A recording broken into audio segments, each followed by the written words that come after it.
put it down. Don't make me shoot. Your partner shot too fast. Christine Cagney had to make a decision her life depended on.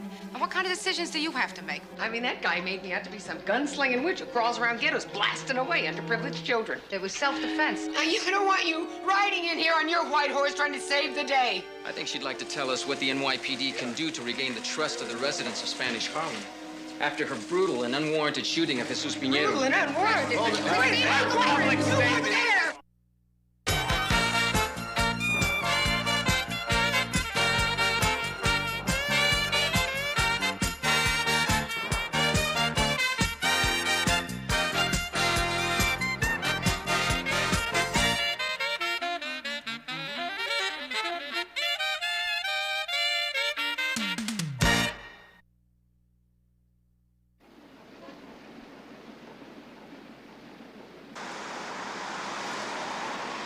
The next time they have one of these things, I'm out of town. Let Samuels go in front of the firing squad and get shot at. They have a right to be angry. It's tough enough trying to raise kids these days without gang vendettas and dope butchers on every corner. You have to sympathize, Christine. Fine, but I mean, why do we have to be the villains? First, they accuse us of letting criminals run wild in the streets. Then they accuse us of harassing the locals because we've got it in for Puerto Ricans in a low-rent district. Please, you can't win with these people. You said it had to be a contest. Everything's a contest. I disagree, Christine. Including getting in the last word with you. This is true. Oh, would you pull over up here? I want to get some milk for the boys for breakfast. But the kids can't eat their crispy crinkles dry? Real men eat their crispy crinkles dry. You're not half as tough as you think you are.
You're going?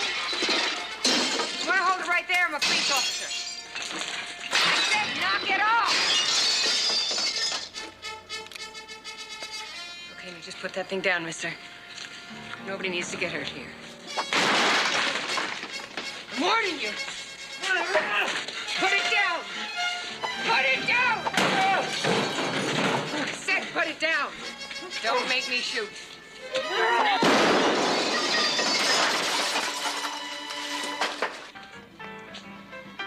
Some of these here. Churritos. Churritos. Dos, por favor. What the hell's the matter with you, mister?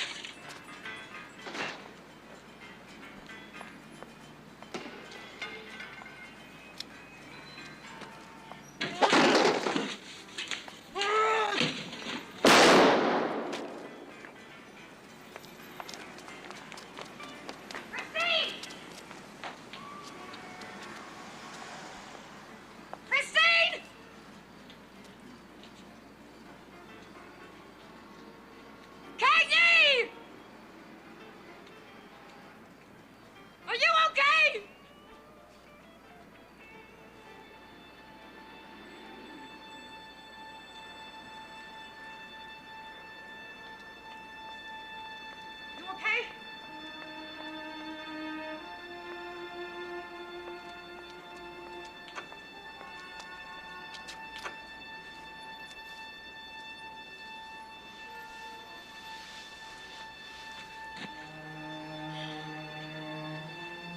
just kept coming at me with that thing. I shot him in the shoulder. But he didn't stop.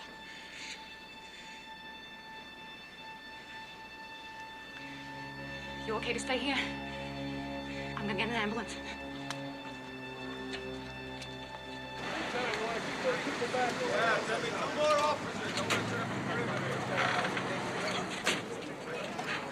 Stand back, folks. Stand back.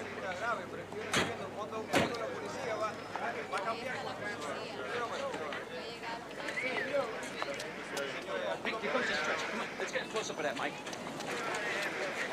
Okay, real tight, real tight. Whoa, did some damage, didn't they? Okay, let's get some crowd reaction. Over here. Get the mic ready. Buenas noches, buenas noches. Mira, necesito testigos. Alguien que vio algo por aquí. Yo lo conozco. Este es Piñero. Like I told the officer when I called in, I was... David will take your statement at the precinct. Yes, sir. Is there anything else? Yeah, I suggest you two just get your story straight before we get there. Oh, God. Keys, Chris. Christine, keys to the car.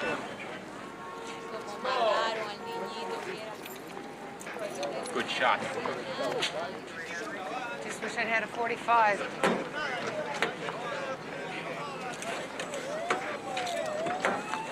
Thank you.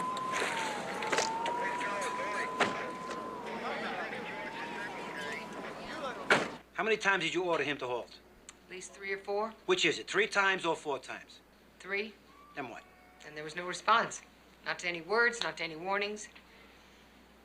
Not even to the first gunshot. Personally, I think the kid was high on something. Maybe PCP. I don't want what you think right now.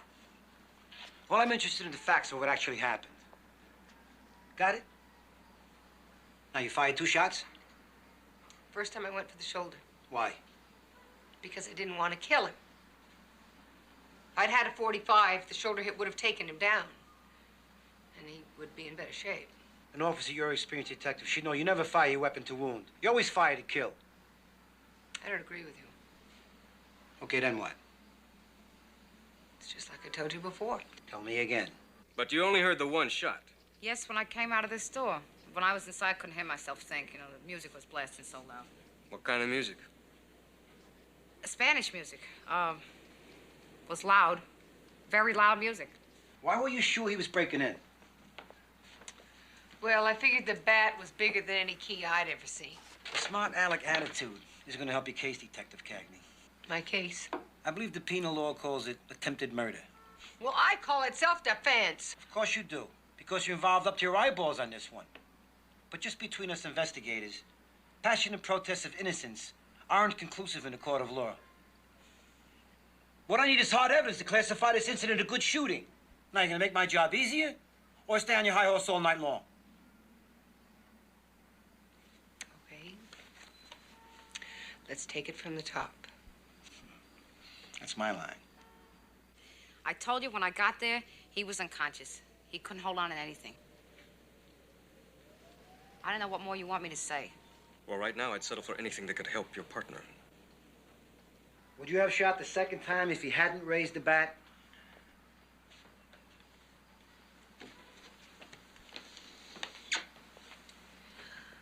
I wouldn't have shot the first time or the second time if my life had not been endangered.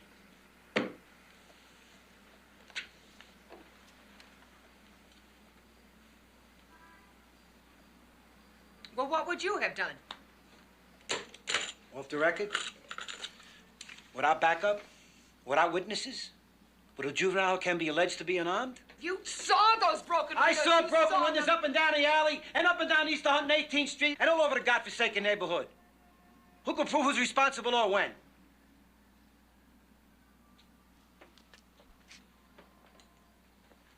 I would have used a throwaway gun.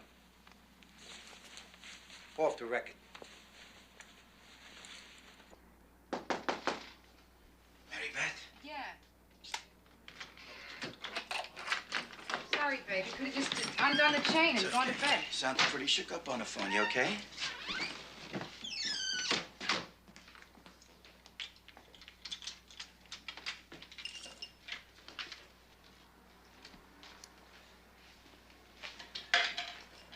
Did you eat? Mm-mm. I'll scramble you up some No, eggs. honey, don't go off, Hey, all right? hey, you gotta eat, don't you? How's Chris? Oh, she's all right, I guess. I mean, you know Christine, if she wasn't all right, we'd never know it. It shouldn't have happened, Harv. I mean, we stopped by a market to get... It makes me very angry. If I told her once, I told her 250 times, don't go off by yourself. And off she goes. Easy. It's all over. It's over. Running around. Come on. Oh. I'll sprinkle some Parmesan cheese in the way you like it, huh? Okay?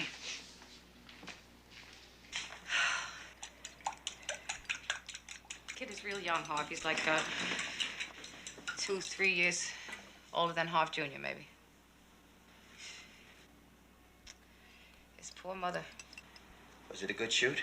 Yeah. Yeah, he was coming after her with a baseball bat. He tried to kill her. Why does a kid do a thing like that? Hey, get you some milk. You'll sleep better. We're out of milk. That's how come I went by the market. I picked up some on the way home.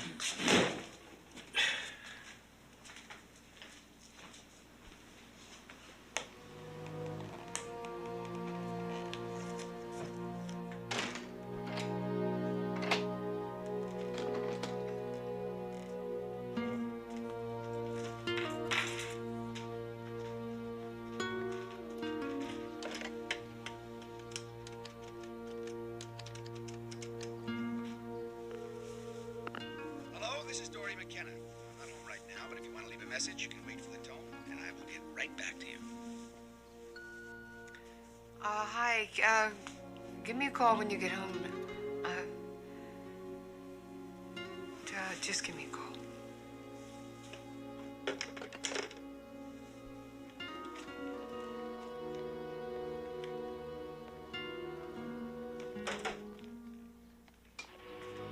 Tonight in the lower 40s, with temperatures dipping into the upper 30s in some parts of Connecticut and New Jersey. Tomorrow, we can look forward to highs in the 50s in metropolitan New York, with the winds coming in at about 10 to 15 miles per hour. Well, that's it for the weather. Now, back to you, Pam. Thank you, Sid.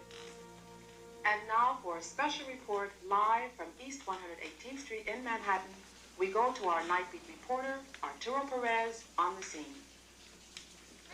Pam, I'm here in Spanish Harlem, the scene of a shooting, approximately 7 p.m. this evening. The police cars and ambulance are gone, but the residents of this community are angry and confused at another in a series of police shootings in their neighborhood. Tonight, an unarmed 15-year-old Puerto Rican boy, Jesus Pinheiro, was shot and critically wounded by a police detective.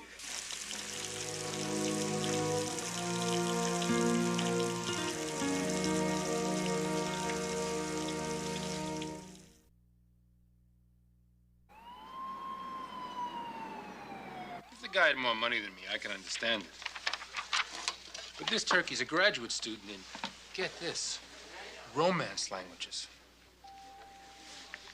You must be doing something right, Victor. Yeah, probably talks all that mushy stuff to her in Russian or something. Russian isn't a romance language. I checked with the physician. The patient is in critical condition. I'm sorry, detectives, but we cannot release a blood sample while a patient is not in a mental condition to consent.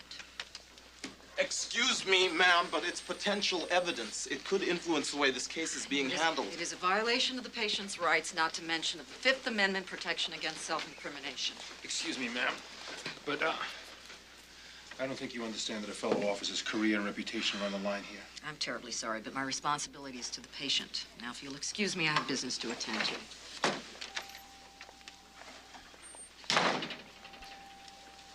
They just love to bust your chops. She's just doing her job. Marcus, I have to ask you something. You're married, right? And you're approaching your early middle years, right? Early middle years? Well, you're not 21 anymore. Remind me. Do you, well, do you sense a drop-off in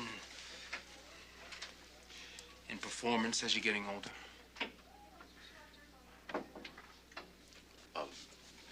Victor, this is very personal stuff. Okay, well, Listen, Marcus, still we're partners, right? I mean, if I can't talk to you about this kind of thing, who else can I talk to about it? Well, from a purely physiological point of view, yes. What do you do about it? Well, what can you do? Anyway, there are other things important to a woman besides, stamina. Right? Like what? Like, intimacy, tenderness, technique. Technique. Technique. Marcus, I have read The Sensuous Woman. I have also been aware of all the erogenous zones from A to Z. Believe me, there's nothing wrong with my technique.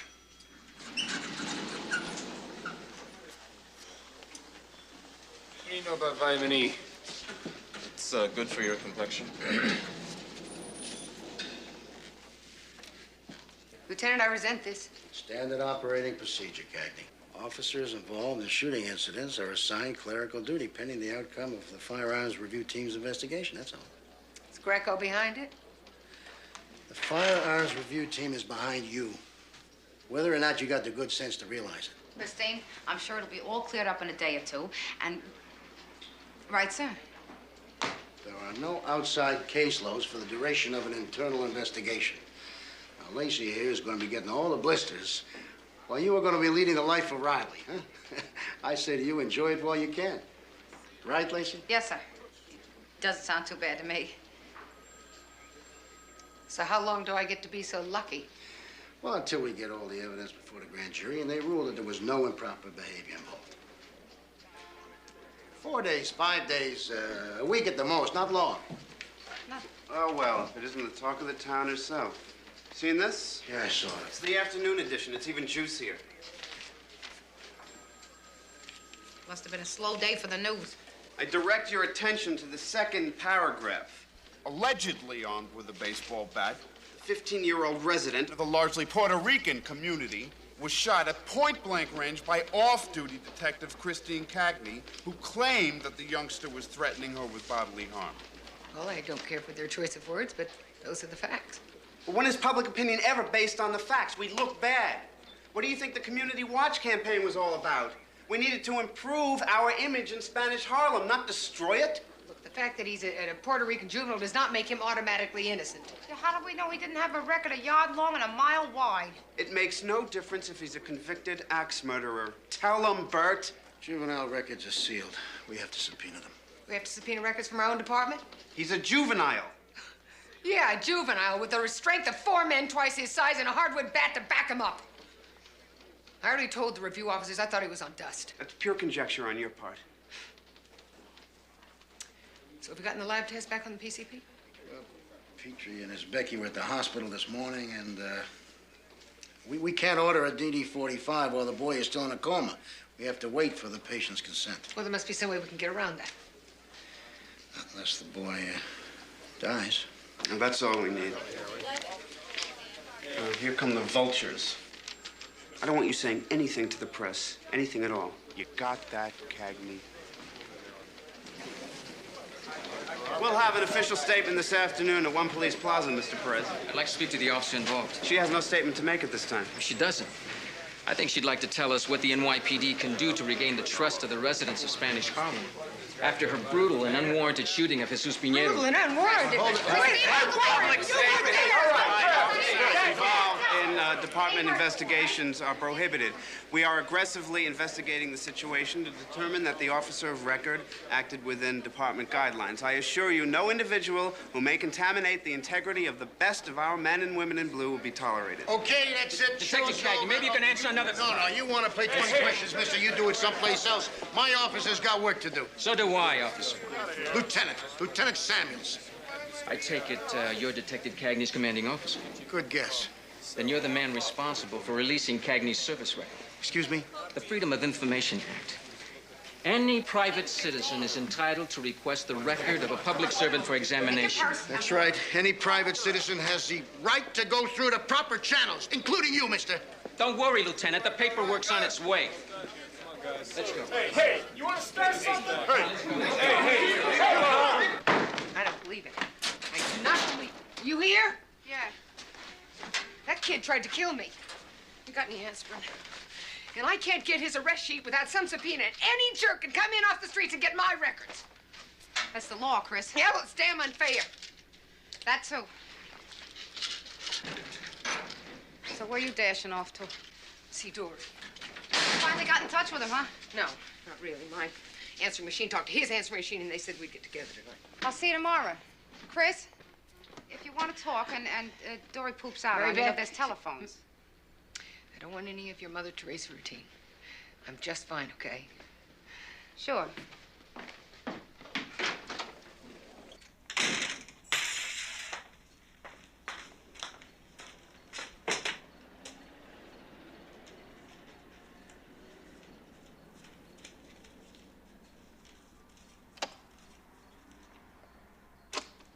Oh, Cagney, aren't you ever home? It's McKenna. I'm calling you from beautiful downtown Trenton. I'm afraid tonight is off. We're down here on the trail of some major suppliers, and I'm telling you, we're so close to collaring the main man, I can sniff him. Relax, Chris. Just a figure of speech. I'll give you a ring as soon as I hit town. Oh, and by the way, I've got a surprise for you. You're gonna love it. Hi, officer daughter. If you're free, I'm at Flanagan's from 8 o'clock on. I'm telling you, it's part of the territory.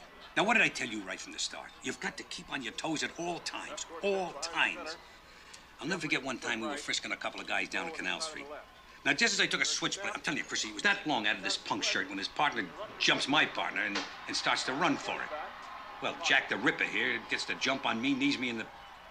south of the border. Well, he turns into some kind of a crazy octopus. He's grasping and clawing, trying to get his hands on the blade. Well, I'm telling you, it took every bit of juice I had just to get my hands on my piece before he finished me off. So what happened? I did what came naturally. I shot the creep before he sliced me. Hey, they only fooled Charles Fitzgerald Cagney once. He died? Yeah. He's pretty tough. But he did all his time at Attica, as I recall. I'll tell you another thing. He never came on my beat again. So, did the department stay behind you? Behind me? Hey, I got a commendation from the commissioner. I was doing my job, Chrissy.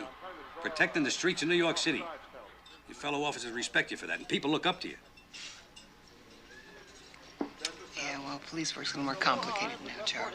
Yeah, I know, yeah. They got those, what do you call it, review boards. You gotta practically ask the guy's permission before you shoot. Then they ask you 600 questions. Questions I don't mind.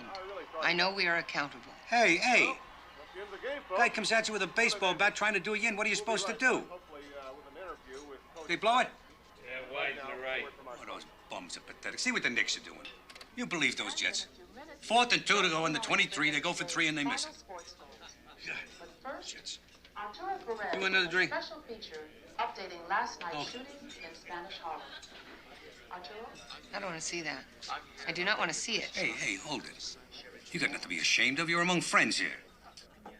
The mother of the young victim still in serious condition from gunshot wounds he suffered last night in a darkened alleyway off 118th Street in Spanish Harlem.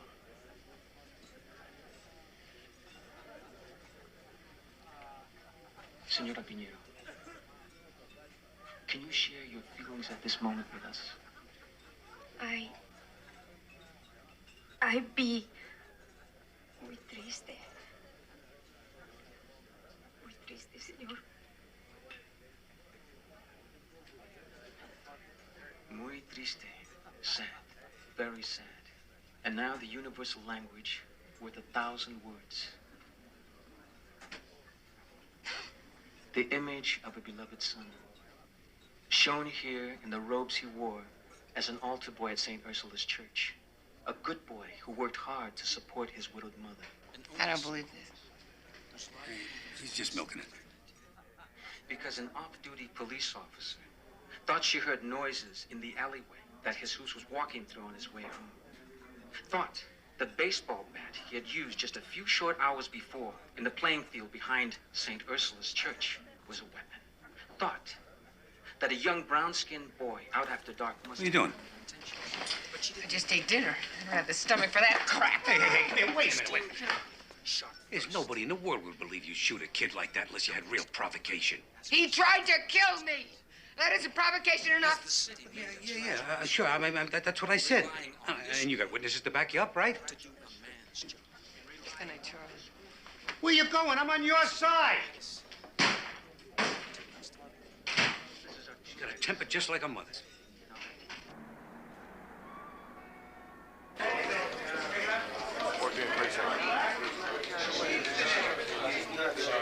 Oh, hi.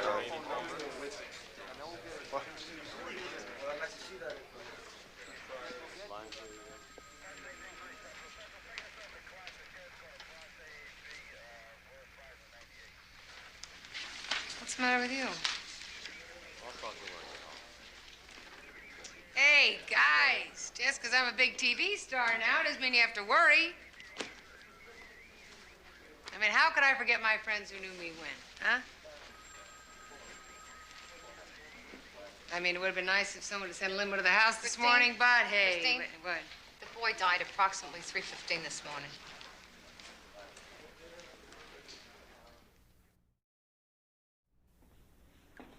Gee, you must have strong roots. Me, I'd have a fistful of hair You if know I what tried Perez something like is going that. to do with this? Christine, the facts of the case are going to prove themselves Daniels out. was right. Because no one ever listens to facts when you got a media con artist like that guy's planning those melodramatic stunts. Like last night. Did you love the bit about the kid taking care of the poor widowed mother? Maybe it was.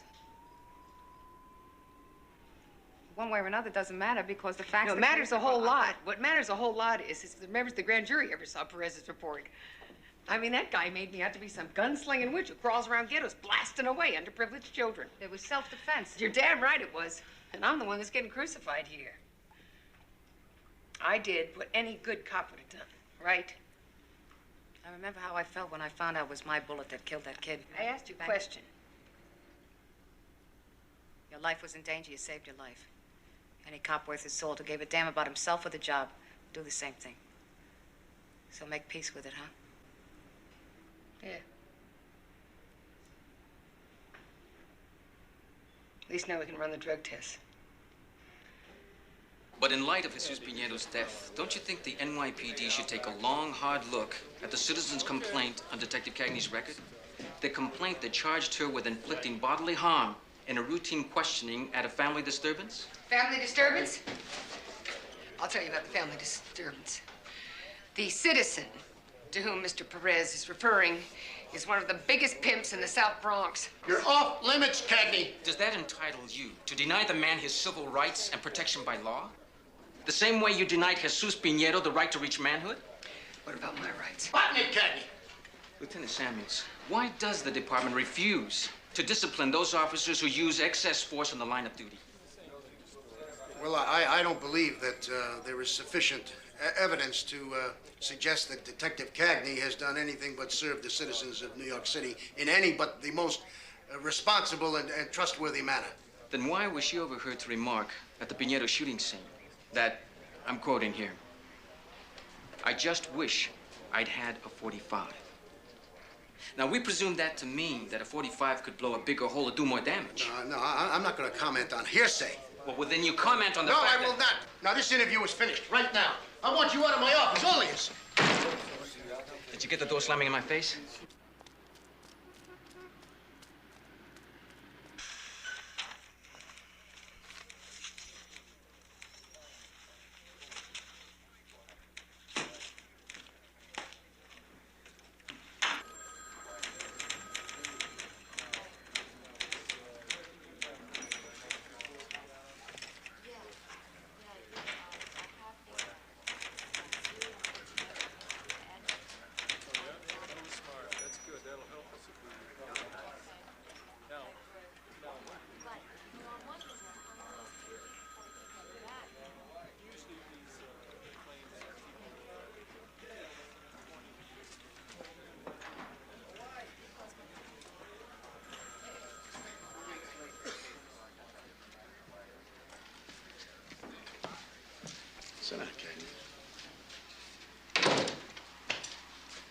Go ahead. Take a load off.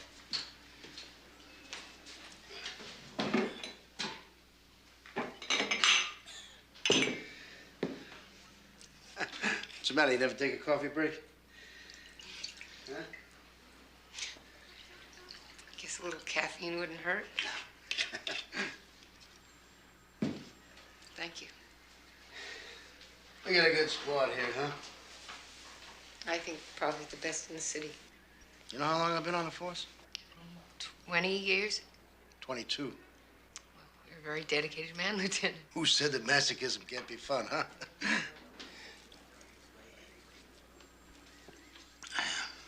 22 years. I had a lot of close calls, but I never had a bullet of mine take another person's life.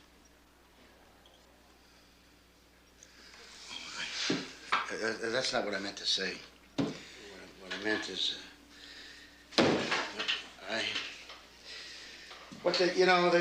they give judges and juries 6 months, a year, maybe more, to make a decision that they expect us to deliver in a split second, just like that. We're supposed to act like God. But the most you could do is just muster up the best you got. That's all. I guess I was lucky. I can't say that I know how you feel right now because I don't. A lot of cops, you know, pull pension without ever having to go through what you're going through right now. But I'll tell you this much, Cagney. I can tell you this, that there is not one of us that doesn't wonder what it would be like and how we would act in the same situation. And there's not one of us that doesn't understand the kind of guts it takes to go through all of it.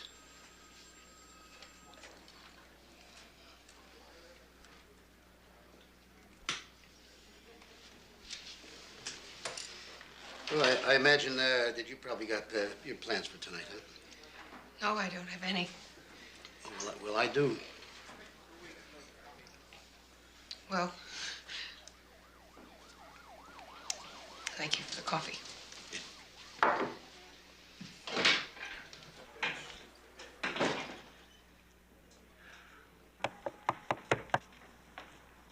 Who is it?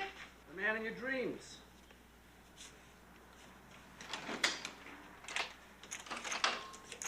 Hello. You miss me? Well, I missed you. So what do you think of my surprise? What surprise? Oh. Take a good look. You shaved off your mustache. Right. So what do you think of it? Nice. You know, Dory, it would have been considered if you'd let me know you were arriving. What? It spoiled the spirit of spontaneous adventure? Aha! Besides, this way I get to surprise any competition that might be lurking around in my absence. Actually, I always kind of liked your mustache. I'll grow it back.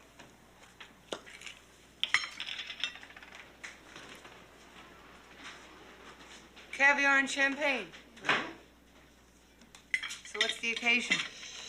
The champagne is for you, and the caviar is for me. The occasion is you and me. And the collaring of the biggest middleman south of Boston and north of D.C. And the real sweet part of it is the guy who just hustled in a shipment of horse worth $500,000 on the street. All just waiting for us. Neat and clean and easy as pie. Congratulations. Well, he tastes his caviar. McKenna, you are on a roll. Ah! Bravo! I tell you, Chris, this is one of the biggest busts to come down in the tri-state area since they hauled that trawler off the Jersey coast in '82.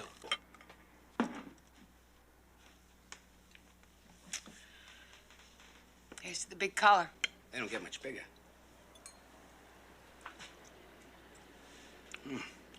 Fantastic. It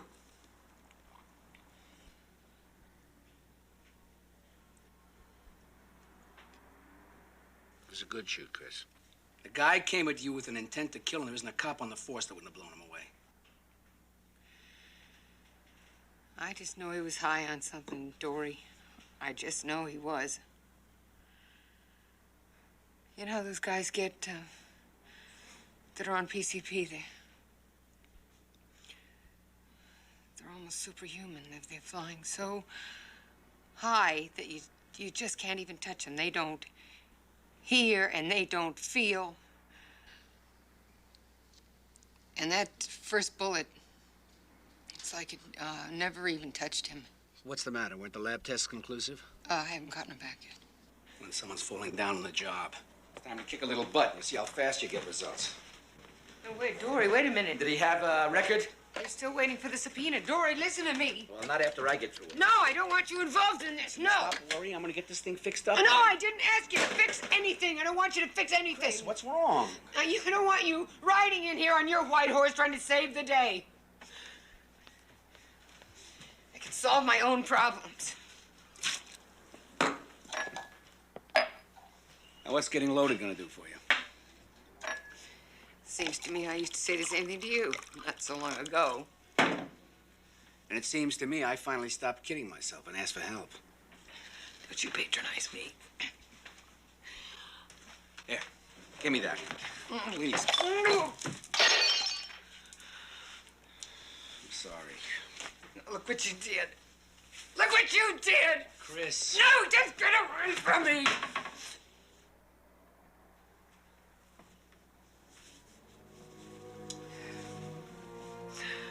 I'm sorry. I'm so tired.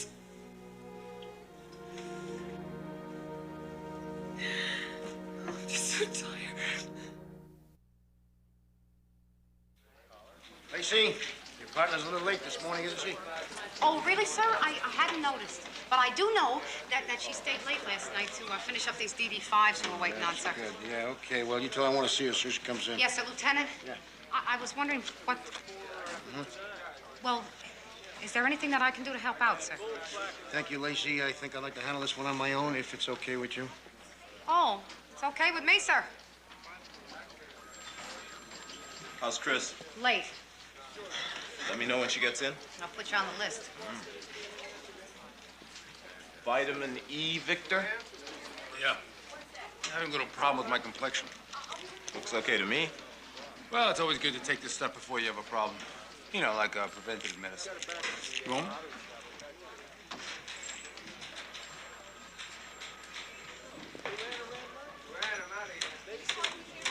Morning. Good morning. You look a little tired out, Christine. Dory's back in town. Oh. Well, then you had a good night then, huh? Oh, had its moments. I wouldn't get too comfortable. I feel 3 phone calls for you. Petrie wants to talk to you, and the lieutenant wants to see you in his office. I don't know.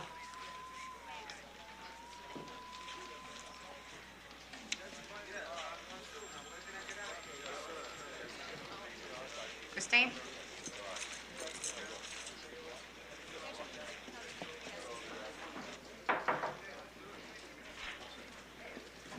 Want to see me, Lieutenant? Yeah, nice of you to join us this morning, Kay. Sorry. It's a strange night.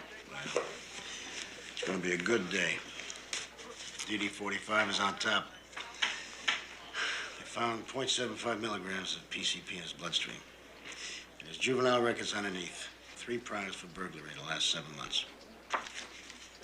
So will that do it? Yeah, I'll be surprised if we don't get a justified homicide from the grand jury in 24 hours. So that's it? Not enough. Thank you.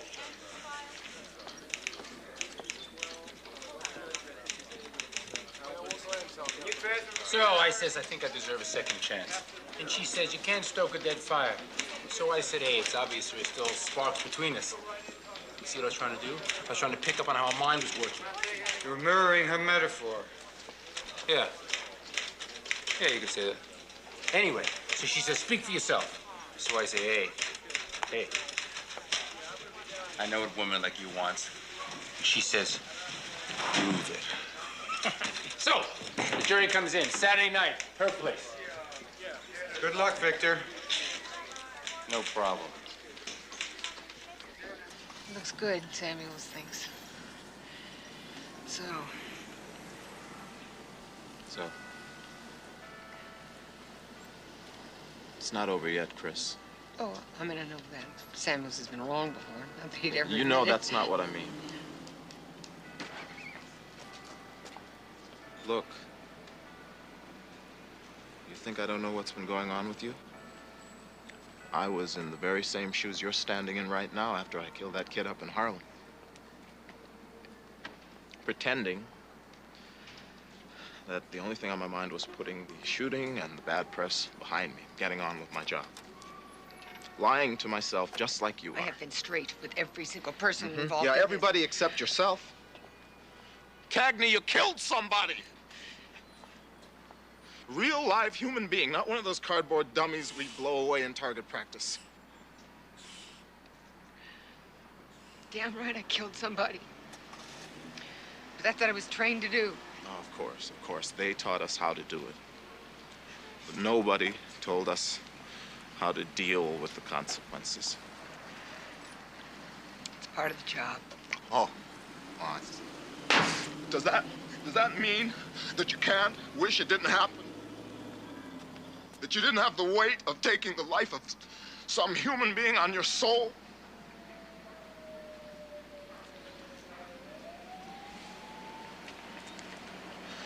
You've got some unfinished business, Chris.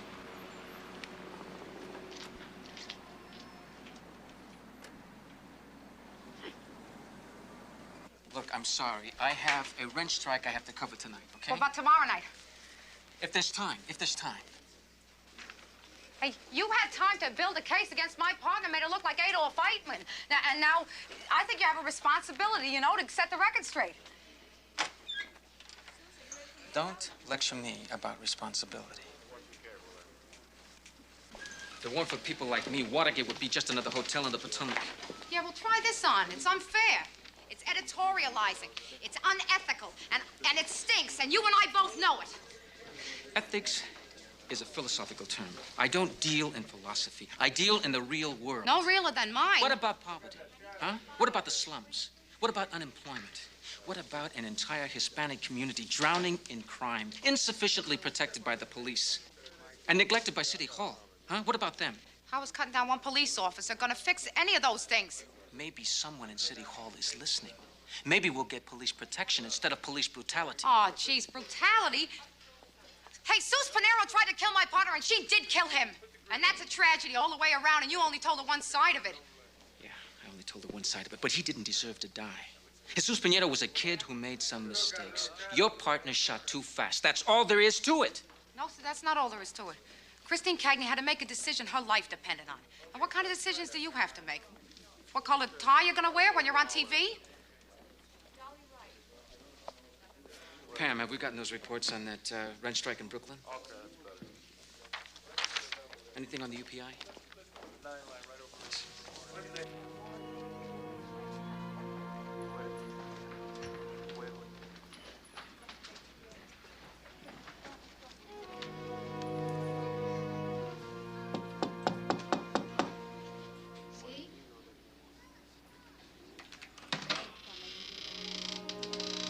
Senor Pinero, may I come in, please?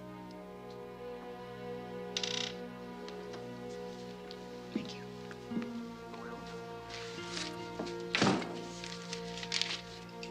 Are you from the welfare department? No, I'm sorry.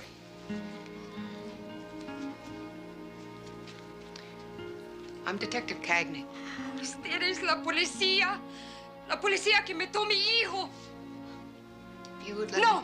me No! explain to you.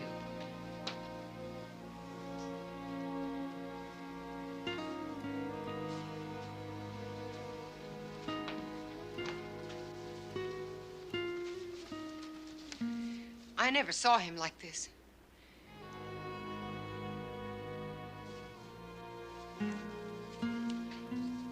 When I saw him, he was very angry. And he was very dangerous. He didn't know what he was doing.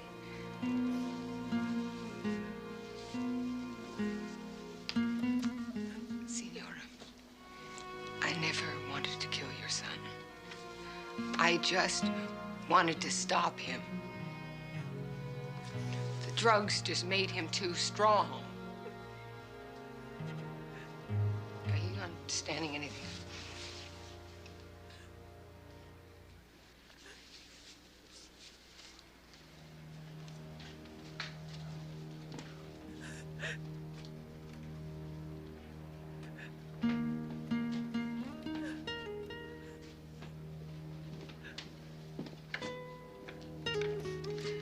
I came here today to let you know that I was sorry that your son died. And I'm sorry that I was the one who shot him. And, I'm triste. Very sad.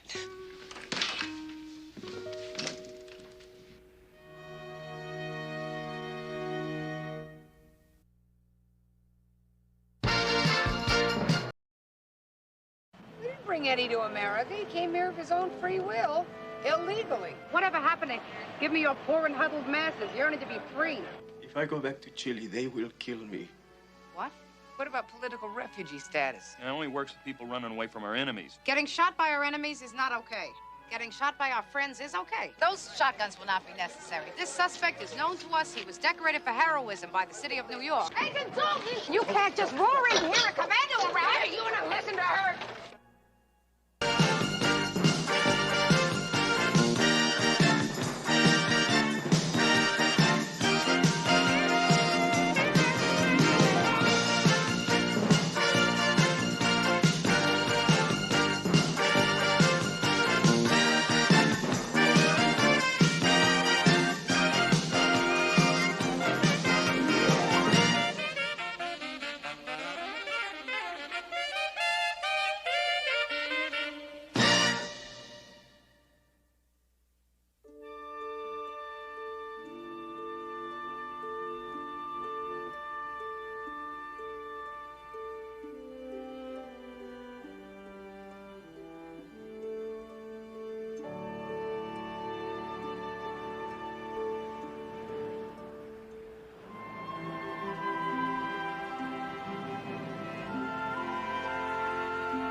Hiya.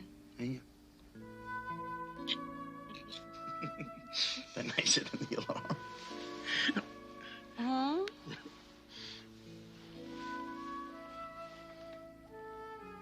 What are you doing? Listen to the baby. It's nothing here for months yet. Not my kid. My kid's smart, fast learner. There. Did you hear that? Huh? Yeah.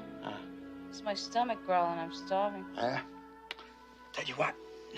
You stay right there. I'll make breakfast for us. Blueberry waffles, Canadian bacon, strawberries and cream.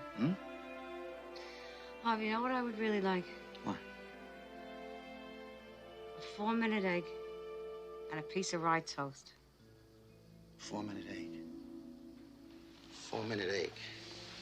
4-minute egg, huh? Mary Beth, I would appreciate it if you got some strange cravings like other women. Okay, honey. Uh, Harv, What? can you whip up some muco guy pan for me?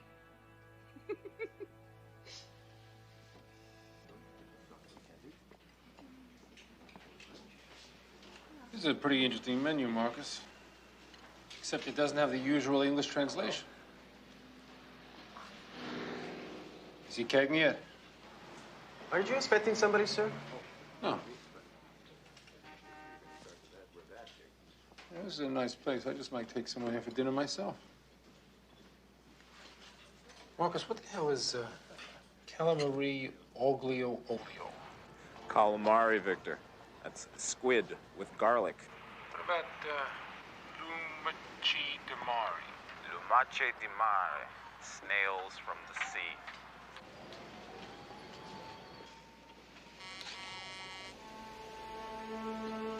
Here she comes. Here they are, boys and girls. Your basic friendly purveyor of counterfeit jeans. Give me a couple of minutes to make my buy before you move in. Here I go.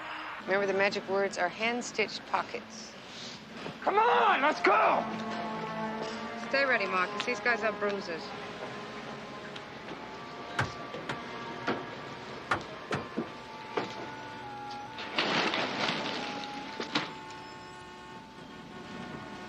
Excuse me.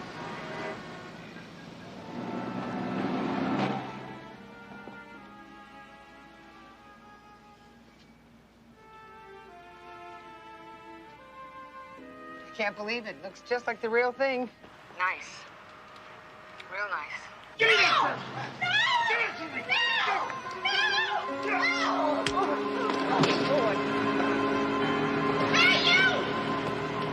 You got any with hand-stitched pockets? Lady, can you hear me? I'm the cops. Nobody's gonna hurt you. I'm the cops. I got her. All right, now listen. Listen, she's all right. I got her. Well, I just really love the hand-stitched pockets. Take this here and put pressure. Just keep putting pressure on there as hard as you get. You want to be a help? Come here. Put that under her head. Keep her talking, all right? Keep her awake. You hang on, lady. We're gonna get you out of here. Thanks. Car 21 to Central. Request an ambulance at 8th and Mercer. Repeat, 8th and Mercer. Do you have any, others with hand-stitched pockets? Look, lady, how many times I gotta tell you? What you see is what you get. Well, I sure love the hand-stitched pockets. 10-4.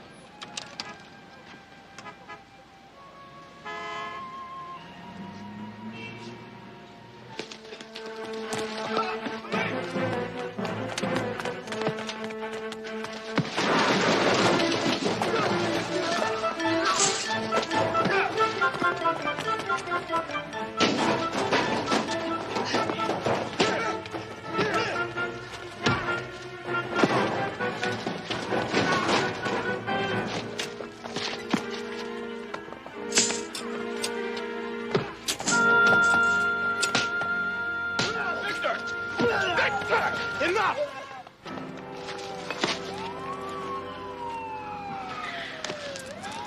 Easy. Not the. How many pairs you gonna buy? How many? 100 pair of Savali jeans and no collar. What do you suggest I tell Samuels? Tell him your troops deserted you. I'm still stuck with 100 pairs of jeans. The lady that was stabbed, she died. Man, that stinks. Yeah, it stinks. Why'd she put up such a fight for a purse anyway? She should have let it go. She just cashed her Social Security check. Well, at least we got the guy who did it. Thanks to that busboy. Yeah, Edward Carina. He was great, wasn't he? That perp was twice his size, beating the hell out of him. And the little guy held on. And he didn't hesitate, not for a second. He saw a stabbing, took off after the guy. Not many people would have done that. Doesn't sound like a New Yorker. No, I'm serious here, Christine. I think Eduardo Carena deserves some recognition for what he did. He helped us catch a murderer, and he risked his own life doing it. So what do you want to do? Give him a medal? Yeah. That's exactly what I want to do. On behalf of the Community Watch Program, Austin Landry.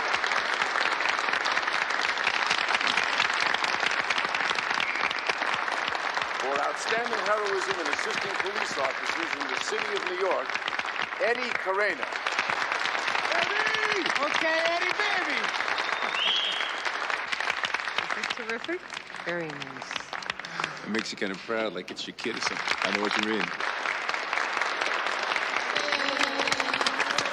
Señora, felicitaciones. Tu esposo es un hombre muy valiente. Gracias, señor. Meritorious service to the city of New York, Christopher L. Cook.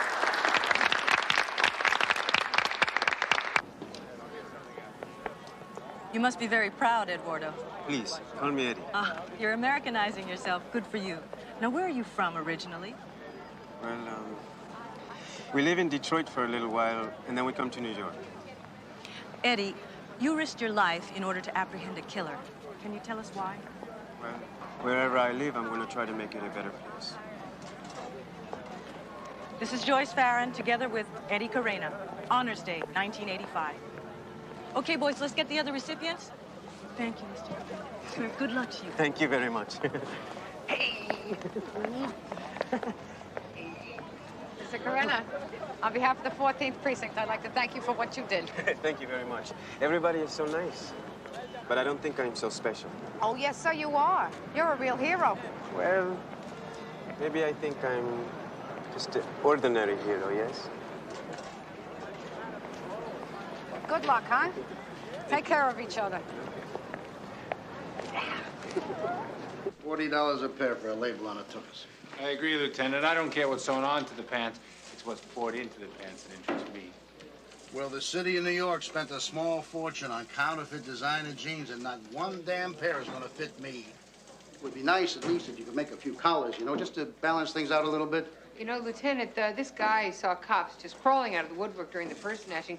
Personally, I think he's suspicious. Maybe we ought to turn this whole thing over to the OCCB. Oh, nice try, Cagney. Nice try. Sure, yeah. Pass up a tough one, you know, just so you don't spoil your conviction percentage, huh? Would I do that, Lieutenant? Come on, Cagney.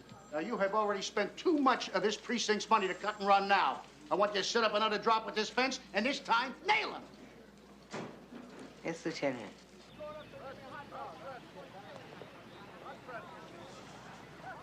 You know how risky this is for me? There are millions at stake in the counterfeit designer clothes racket. They find an informant, they cut him up. We understand. Tooth in the fry. We understand, Mr. Fong. You messed up. You're right, Mr. Fong. I was wrong, all right? It was just some bad luck. Won't happen again. You hesitated. Sergeant Cagney? Sergeant, that's right. Sergeant, he who hesitates meditates from a horizontal position. Look, you want to help us out here or not? These creeps cost me $1,000 a week in sales. Huh? You know, I used to sell fake designer clothes for $2 a day in a Taiwan sweatshop. So what? Now same junk gonna put me out of business here in America? Maybe God's punishing me. We will fix it, Mr. Fong. And do you want to help me out, or should I just get somebody else? Why don't you just level with me? All right, but you better not screw up again, or we're all history. We'll find him, Mr. Fong. Fake business card won't be enough to fool him anymore. This time, he'll want to meet you at your own boutique. How am I supposed to get a boutique? Well, that's your problem. Huh? Hey, you call me when you find a shop. I'll contact him then, but only then. Hey, otherwise, it's a royal waste of time. Fine. Thank you, Mr. Fong.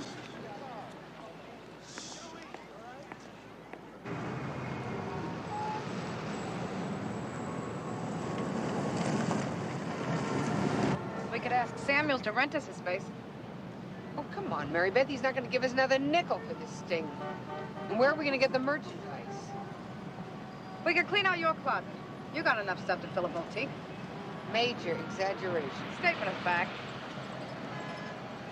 So we dead in the water here. Do you have a better suggestion? Yes. Let's figure it out over a glass of milk. Okay. I'll treat. Oh, no, Christine, that's not necessary. Just because you got a closet like Marie Antoinette doesn't mean you always have to treat. A glass of milk. Want to try that place that Eddie Coretta works? That's almost 25 blocks from here for a glass of milk? Christine, the man is our only witness. We should see if he received his subpoena yet.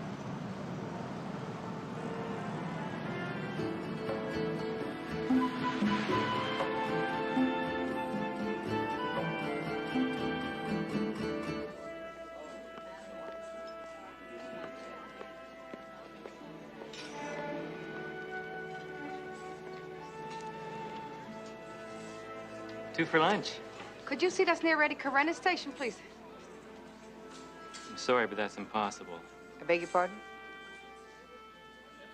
Some immigration agent saw Eddie on TV. They came in here yesterday and took him away.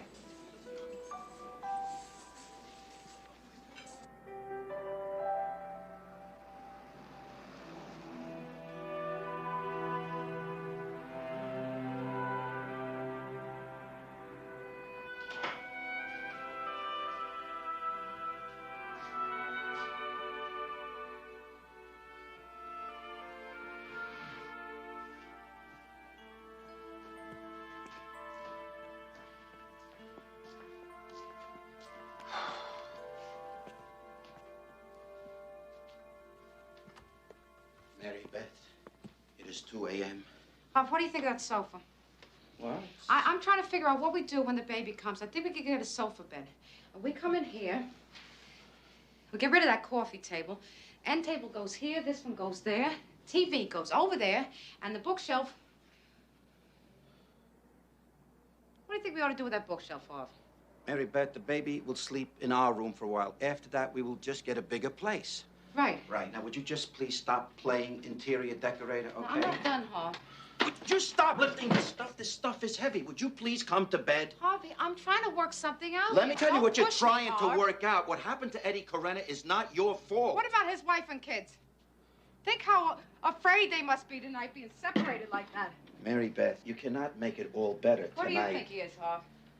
I tried every damn detention center. I mean, they've never heard of any Eddie Corena. They said maybe he was still in process, whatever the hell that means.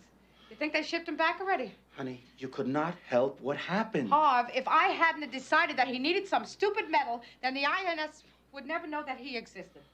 And I have to find him. Not tonight. Okay? Not tonight. Come to bed. Okay? Hmm?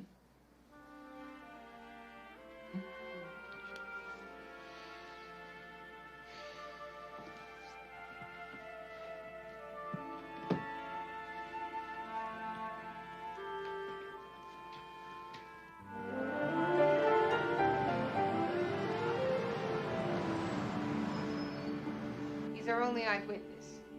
Well, it looks like you folks got here just in the nick of time. It'd have been bad news if I'd blown your case for you. We were just about to put him on the bus to the airport and send him home. Home? Chile. You guys were pretty fast. Yeah, well, the whole process takes 3 days. Oh, by the way, he'll still have to spend his nights here, even when he's testifying for the grand jury. No bail? No chance. Besides, we're doing you a favor. You can't deny him bail. Look, Eddie knows we're shipping him back to Chile as soon as he testifies. Now, if we let him go on his own recognizance, you'd never see him again. And your killer'd be walking the streets. Amen.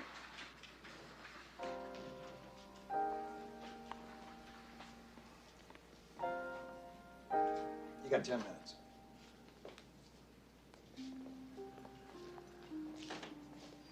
Mr. Corena, sit down. Please.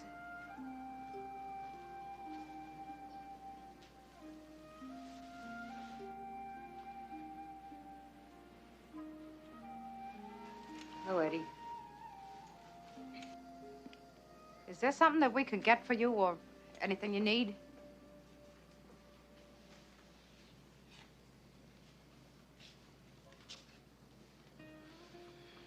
Did you tell them Tell them what? about my wife and children? We wouldn't do that to you. You are the police. That isn't part of our job.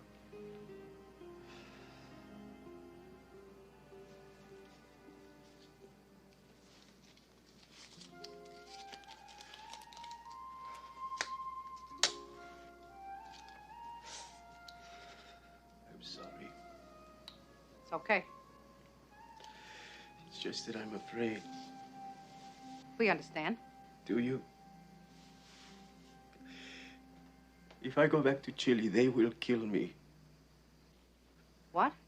I was a member of un sindicato de trabajadores, a labor union. All we wanted to do was to make things better for us. There was a lot of trouble. We had to leave the country. We can never go back there. Ever. When we come to this country, I said to Adelita, here, We are gonna be free. Free. But I guess freedom is like gold. There's just not enough for everybody. That's not true, Mr. Carena. But sometimes we have to fight for it. Now, a murder trial takes months. Months. And we have plenty of time to find you a great attorney. Christine here has a lawyer friend. I'm sure he knows some experts in the immigration field. I don't have money to pay. Well, a lot of these men work pro bono. Pro bono means for good. It means they work for nothing. And if we can't get them to do that, then we'll figure out a way to pay for it. Mr. Carena, you have friends here. There is hope. Isn't that so, Sergeant Cagney? Yeah.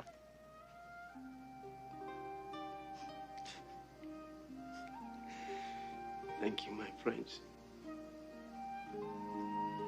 Yeah.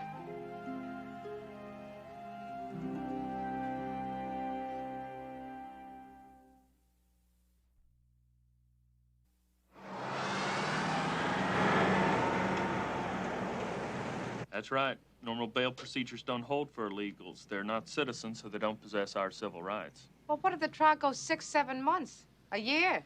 That's what we call tough luck.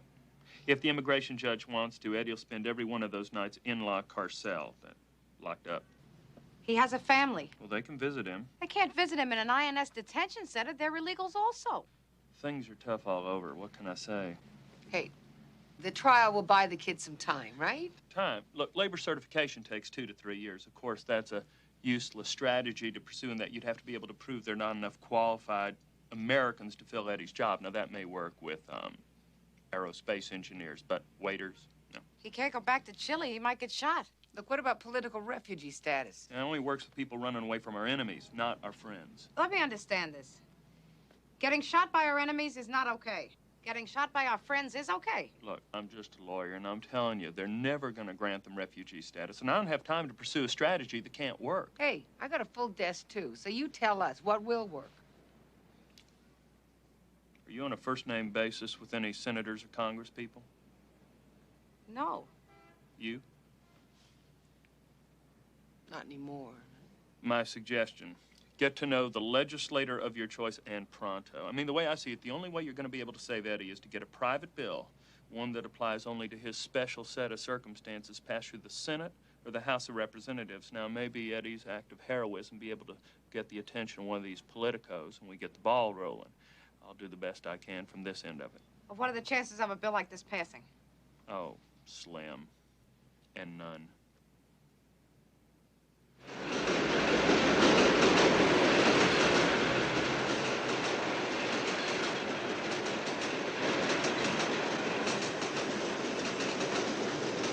Look, I know how you feel. And we did what we could, right? We're not social workers. What are you saying? Don't get too concerned? We're the reason he's in there. Hell, we are. We didn't bring Eddie to America. He came here of his own free will, illegally. You want to turn this to one of your guilt trips? Fine, Mary Beth, but do not lay it on me.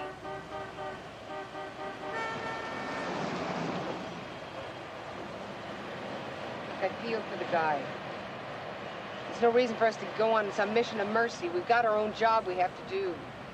It's not a question of mercy, Christine. It's a question of justice.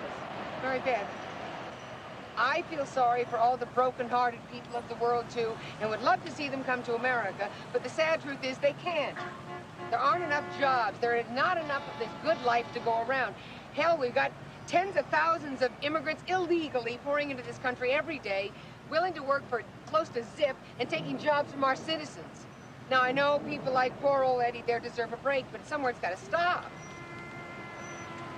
100 years ago, they were saying that about people named Cagney. I mean, whatever happened to give me your poor and huddled masses yearning to be free? They're standing in unemployment lines. You drop me at the subway, please? Oh, come on. I want to deliver Mr. Carena's message to his wife, and I wouldn't want to force you to go on another mission of mercy with me. Over here. What's the address?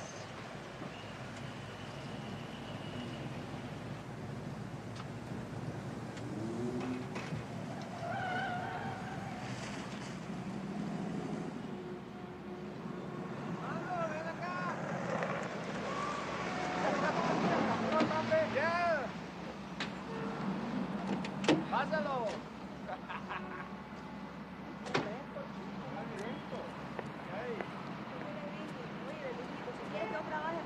¿Cómo están ustedes? Hace tiempo que no los veo, ¿eh?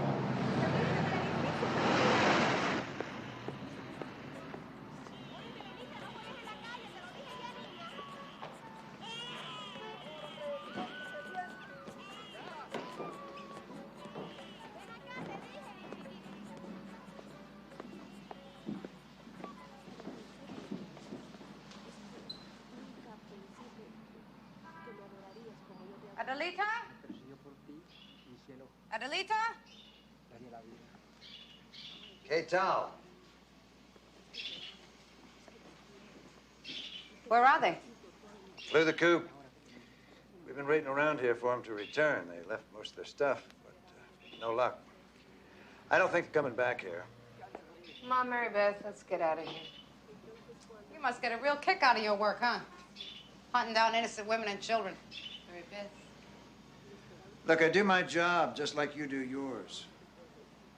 Besides, we didn't want to see a family split up. A real humanitarian, aren't you? Detective Lacey.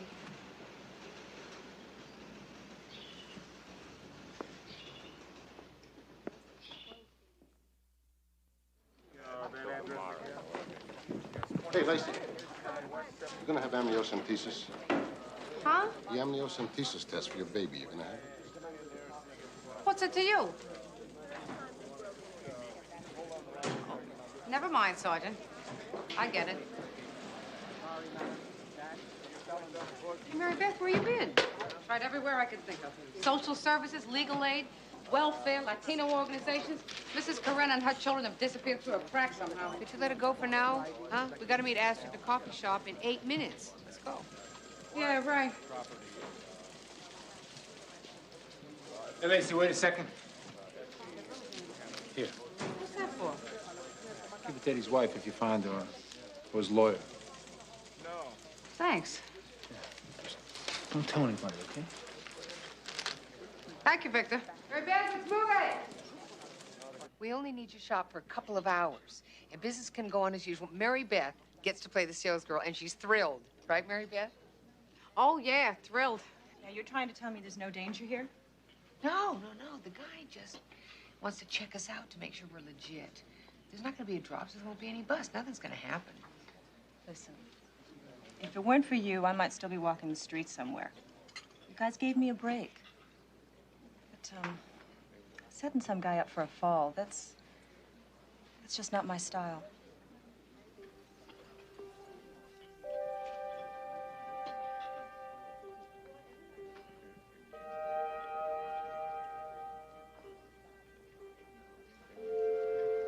Okay, you win. What can I say? My place is your place.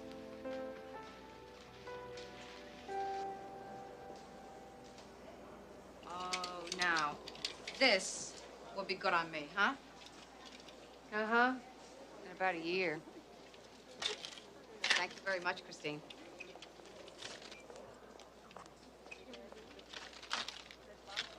No, even with 50% off, that's 2 weeks' groceries. Good morning. Good morning. Nice place you got here. Yes, thank you. Is there someplace private we could talk? Certainly. How about right in the back there? All right. Oh, Miss Mary Beth, watch the floor, would you? Yes, ma'am. Mary Beth, would you like to help this gentleman? I'll be right back. May I help you, sir? Yes. Do you have this in a size 16? I think we do. Yes. Yes, here it is. This is a very pretty dress. It's very feminine. Yes. She'll love this. What would you recommend to complement this ensemble? Well, maybe a belt would offset. Or maybe a scarf? Now, what about pantyhose? This color is so unique, I don't think we want any of the traditional shades. Do you? Oh, no, certainly not. Perhaps something in a purple? Purple? You think we'd look good in that? Yes, I think a purple would go great with our eyes. Wanted to melt into the wall-to-wall car. Reminds me of a story about this guy I went out with once. You're not going to believe this one. Was this the senator? I don't want to hear it. Detective Lacey, 14th. Yes. Yes, I've got it. No, of course not, Father. Right away. Thank you. Christine, let's go. What's up? That was Father Tate. Remember the priest that helped us find that Salvadoran woman last year? He's got Eddie's wife and kids in a safe house. They're illegals. Yeah, here it is. Just take the Come on. Mary Beth, I have to stay here and wait for a call from Astrid. Garth's supposed to be calling the boutique at any time to let us know where he's making the drop. This is police work, Mary Beth. Of course, what I'm doing is social work, right?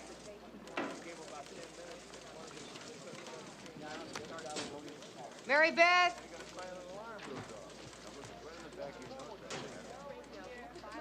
Good luck.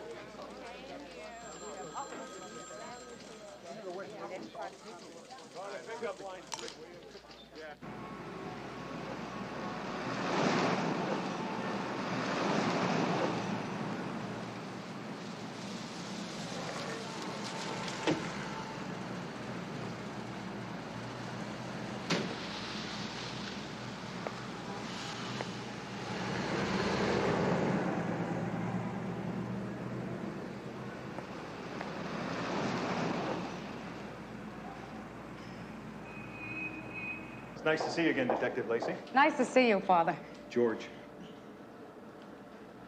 No one stays here for very long. It's just a way station. See, a campesino comes to see me in the church thinking I can offer him sanctuary. What he doesn't know is sanctuary hasn't been honored since the 14th century. So I have to bring them to places like this. Where do they go after they leave here? Well, we try to set them up in someplace decent somewhere. And find them a job, work through the legal system if we can. There's hope for a better life for many of them. I guess what we do best is buy them some time. But a few of them, the most endangered ones, have to stay on the Underground Railway for a while. What, you mean like slaves in the Civil War? Same idea. It's kind of an interfaith network of safe houses. But don't let anyone hear you say that you heard that from me. The U.S. Attorney's Office is coming down pretty hard on us right now. What did you expect, Detective? The Ritz? See, I can't exactly take up a collection at Mass to fumigate an illegal safe house. So we have to learn to live with our furry brethren. Adelita, Padre Tate y Señora Lacey. Adelita, Señora Lacey trae un mensaje de parte de su esposo. I'll leave you now. I don't speak too much Spanish, Father. Well, she doesn't speak too much English either. So you do fine. Stick around, huh? No, I'm on duty tonight, so I have to keep an eye out. Go on. You'll be fine.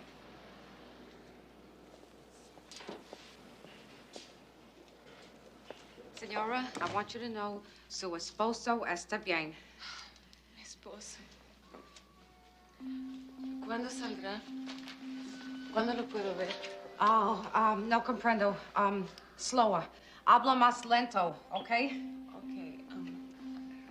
When I see mi esposo. When? Well, I don't know when. But Eddie wanted me to tell you that, you're in his dreams, and you're in his heart, Lord, here we go. Esta en sus sueños y en su corazón. And, he longs to hold you. Hold you, Adelita, is, en sus brazos. Eduardo. ¿Y qué más? Well, he said that he loves you all very much. In Spanish, that would be Love. sí. Todo es mucho. And, he said that you'll all be together again soon in a happier place. En español, por favor. Oh, sí. Pronto estarán juntos en un lindo lugar. Your Spanish is very good. Yeah. Gracias. Muchas gracias. This is for the children, okay? Es usted muy generosa. And I want you to know that everything's gonna work out. We'll find a way. We'll find a way. Okay. Okay. Okay.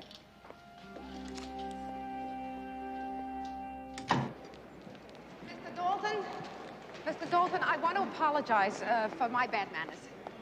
It's okay. I get it all the time from the bleeding hearts. I was wondering if you could do us a favor, sir. What's that? When Eddie finishes testifying, could we take him to lunch? Well, you got a thing for this guy? No, Eddie's got a thing with his immigration lawyer. Okay. But if he flies the coop, it's on you. Yes, sir. Thank you. What we've got here, people, is the world's greatest living witness. Yeah? That classy Latin manner, those deep, honest eyes. Ladies and gentlemen, I give you Steady Eddie Carena, the answer to an overworked DA's prayer. I just did what any normal citizen would do in this country, yes? Honey, you blew him away in there. That legal aid lawyer still doesn't know what hit him. The man is fantastic. Does he leap tall buildings in a single bound?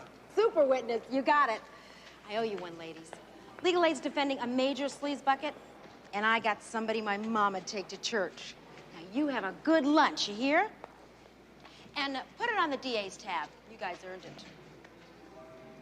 I think she likes you. Let's go. Thanks.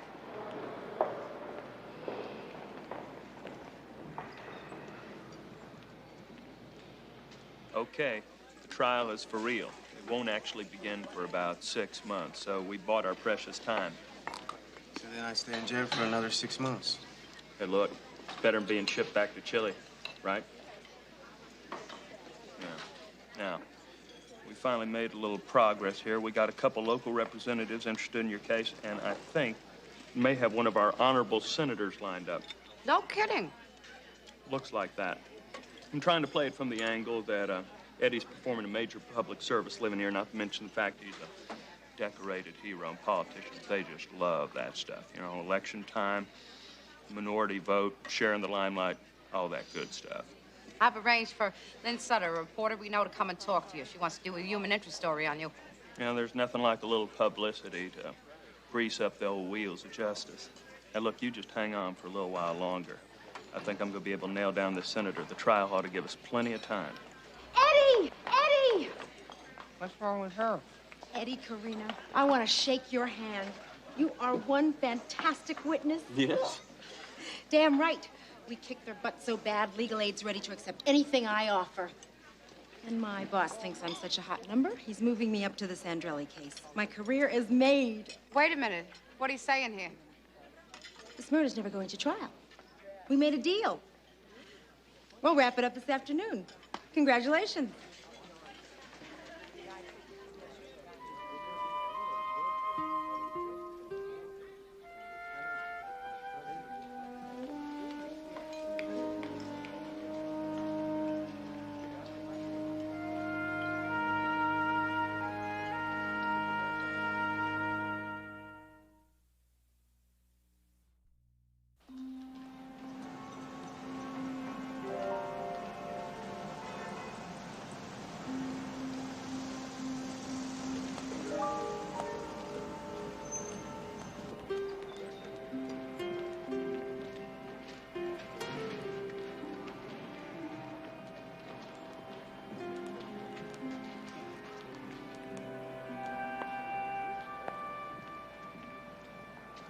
We just heard the news.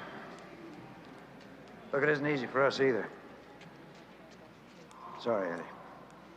We'll file for an extension, Mr. Carena, just like Mr. Phelps said, okay? Thank you very much for everything you've done. Oh, Eddie, I'm so sorry. See you, Eddie. Muchas gracias. Let's go, Eddie.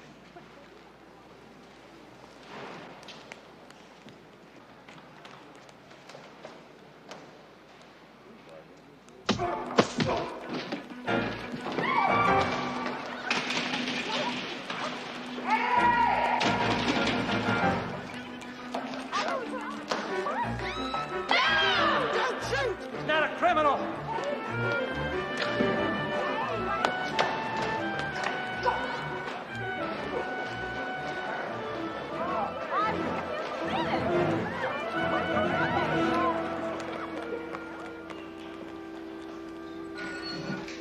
He's good, guys. I'll give him that.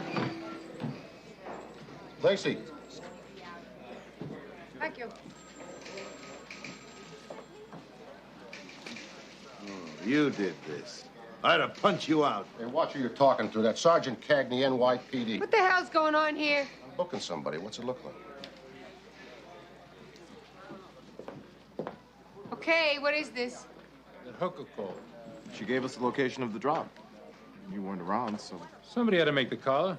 I couldn't find you. I'll bet you looked real hard, didn't you, as Becky? Christine, Father Tate called. Eddie's wife and kids have disappeared from the safe house. Nice work, guys. Real nice. You think she's mad? This is my third picture. Am I impressed? You're gonna float out of here, Victor. Yeah, just like my collar. Right place at the right time. That's the essence of police work, Sergeant. They used to call that lucky. Hey, Lieutenant. What do you say we innovate a new departmental procedure, huh? What do you say we show one arrest on my jacket and one... Sorry, Cagney. I mean, what kind of a life are they gonna have? It's not enough he's an illegal alien. Now he's a fugitive from justice, too. Assaulting an INS agent. 2 INS agents. That's a federal rap. FBI will be on his tail. Well, where do you go? Where do you hide? How's he gonna find his family? Why couldn't we have just left the guy alone? It's a mess, all right. I'll find him. I swear I will. His wife and his kids, too. Take a night in my apartment. I'll smuggle him to Canada. I'll finance their case all the way to the Supreme Court if I have to. God, I'm depressed.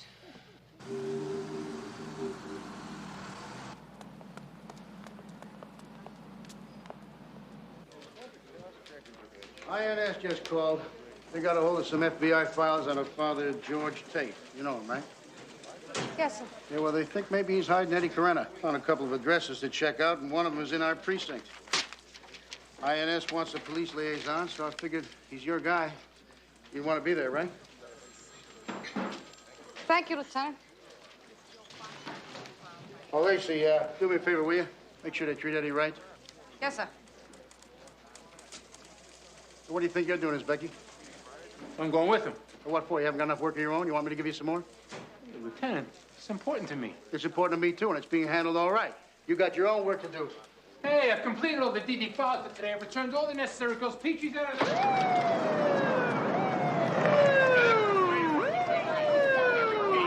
This is a restricted area.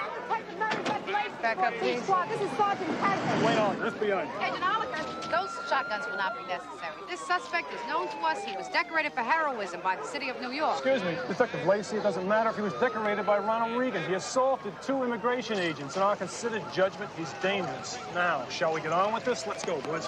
Would you hang on a second? I have instructions from my lieutenant. Agent Oliver, we are officials of the city of New York, and you can't just roar in here and commando around. Hey, you wanna listen to her? Agent Dalton! Go, kid. Give me some flashlights. Agent Dalton, can you get through to that man? He's in charge. Well, what are we supposed to do?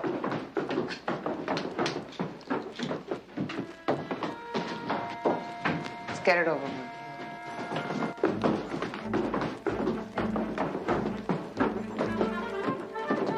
Hey, kick it in.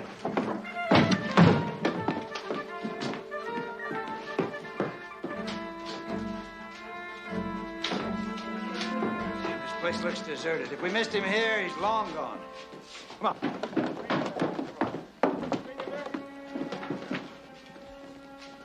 I want 2 guys on the roof right away.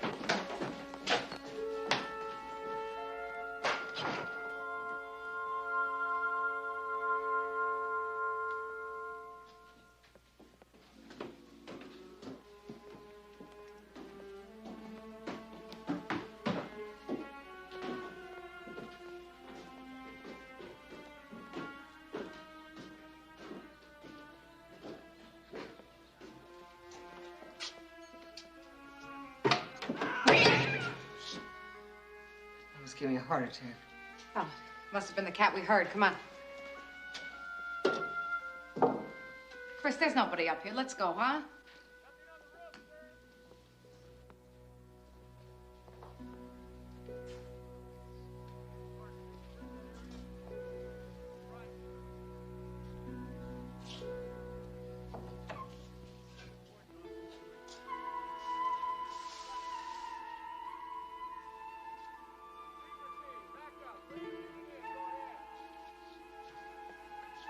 Yeah, I guess you're right.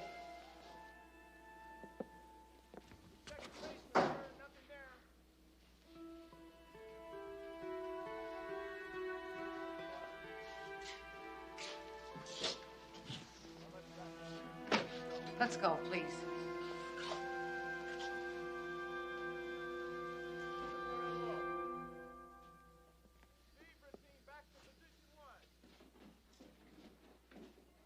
You hear anything up there? We're clearing out. You got anything, Cagney?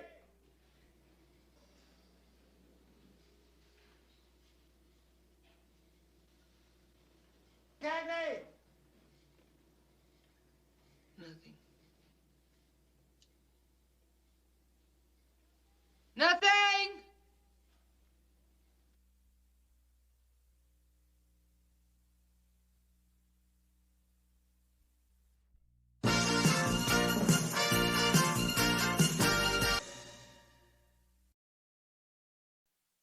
Hey, Petrie! I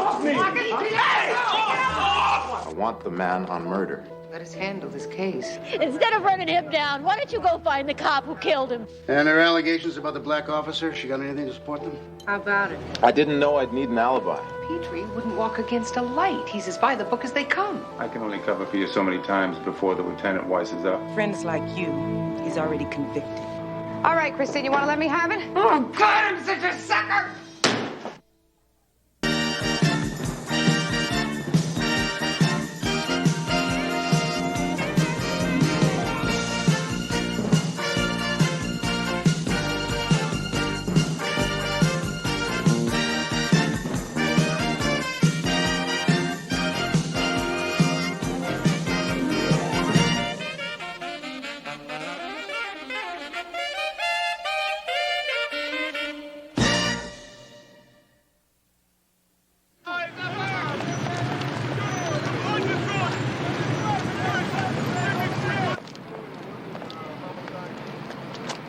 What are you talking about? This is 10 times better than it was last year. What kind of shirt? Yellow tank, 60% cotton. We'll need 100%, unless you don't sweat. With lightning bolt letters and count them, 2 smiling Wolverines. Oh, please, it looks like my sister Marie's Cocker Spaniel. We are talking inter-precinct competition here. We've got to look fierce. It's a psychological edge. Wolverine means vicious, fang-toothed, drooling. At $3.95 a pop, will you want maybe Lon Chaney Jr. something? I want you to call my cousin Julio. For $2.79, he'll throw in the lettering. There you go.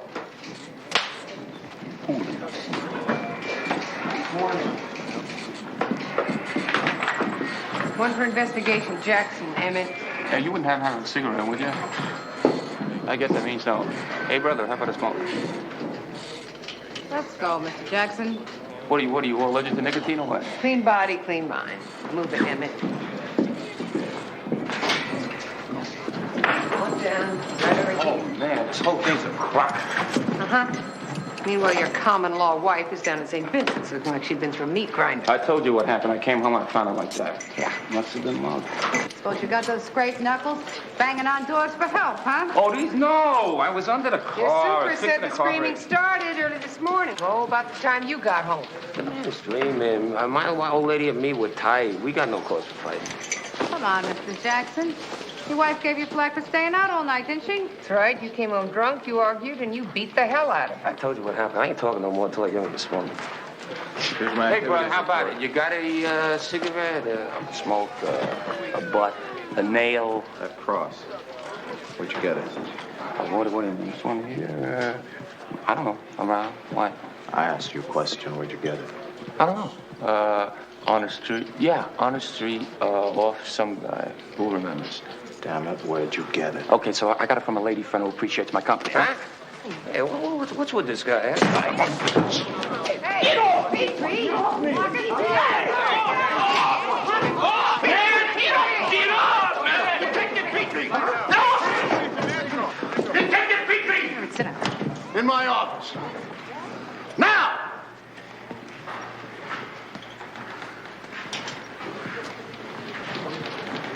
You saw him. That man is crazy. Nobody treats me like that. You shut your mouth. Give me my lawyer. I know my rights. You get a lawyer when we say you get a lawyer. Get out of here. Get him over there. It is a lawyer. What do you mean, you cool down? The man is lying, Lieutenant. I know it. I request permission to proceed with an investigation, sir. I can't do that, Petrie, you know it. I'll put it through channels. Get it to the precinct that originally caught the case. Oh, yeah, the 2-7. A case this old, I'm sure they'll give a damn. I'll call the squad commander. Make sure they give it a real hard push. Lieutenant, it's my sister's jewelry. I'd know it anywhere. Even after 14 years? Oh, for God's sake. It had been my grandmother's. Look, I can understand how you might feel here, Petrie. But why would the perp want to hold on to it all this time? I want Jackson kept in custody. Cagney Lacey, you've got him in here on a domestic beef. He's not going anywhere yet. And if they can't make it stick? Well, then he walks. That's the law.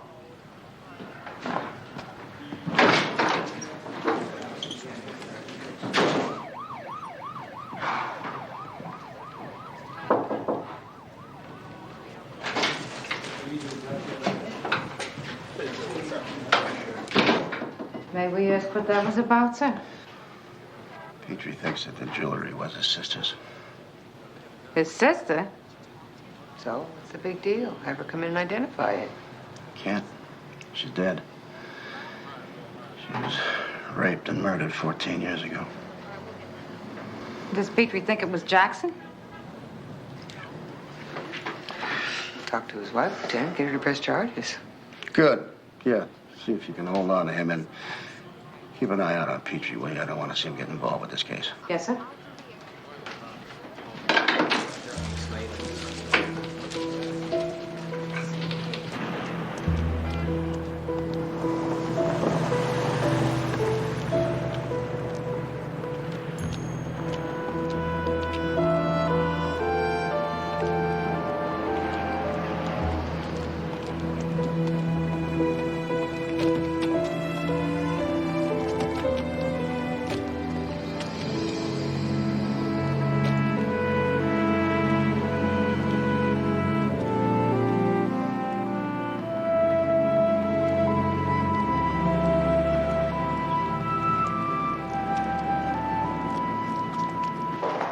Everything is practically set for the dinner. Dinner? Contractors Association dinner. Thank goodness Muriel got over her cold because at least now we got a babysitter. I mean, with all the business contacts that are going to be there, it's not like we could afford to miss a thing. Of course, Harvey has not rented his tuxedo yet. I mean, you couldn't believe it nowadays. All the different choices they got. You know, they got double-breasted, they got single-breasted, and Fiesta blue, flamenco pink.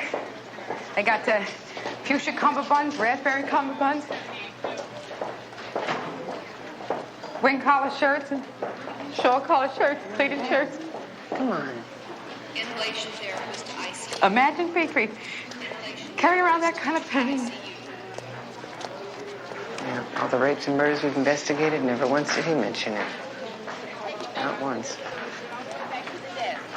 All the way back. If we want to keep Jackson from walking, we better make these charges stick.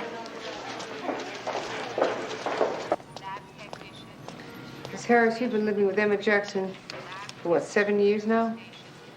According to our records, you've been hospitalized 4 times in the past 3 years. Twice this year alone. Once with a broken collarbone and once with her jaw set and wired. For your own well-being, Miss Harris, you have to press charges on this one. Brenda, what is wrong with you? That man beat you up and you let him. He can't find work, so he gets drunk. He doesn't mean it. One of these days, he's gonna kill you. Papa, please. If you change your mind, Miss Harris. Change your mind, the number's on the card. I'm sorry. You're not the only one. Dr. Finley, 2317. Dr. Finley, 2317. How things going there? We're doing what we can. In other words, you wouldn't press charges. There's still time. All of 24 hours. And if he walks, he'll go as far as his legs will take him. Well, her father's in there talking with her, and we're hoping that he'll change her mind. Marcus, about your sister. Yeah, I know. Look, let me try talking to the woman. It's worth a shot. Petrie, you know better than that. You ordering me to leave, Sergeant? We're doing everything possible to nail him. I want the man on murder. Right now, all we have is assault. Petrie, let us handle his case. Don't screw it up.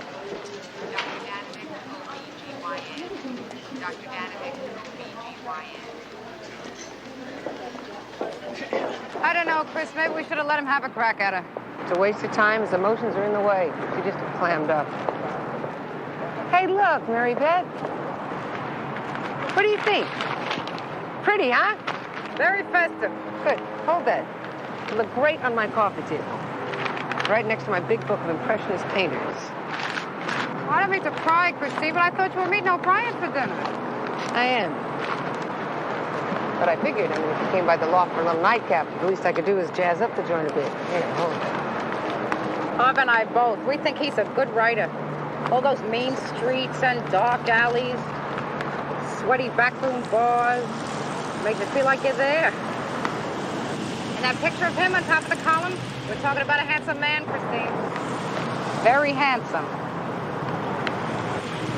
Mary Beth, there are times, however infrequent, when I can control my lust. I never said you couldn't.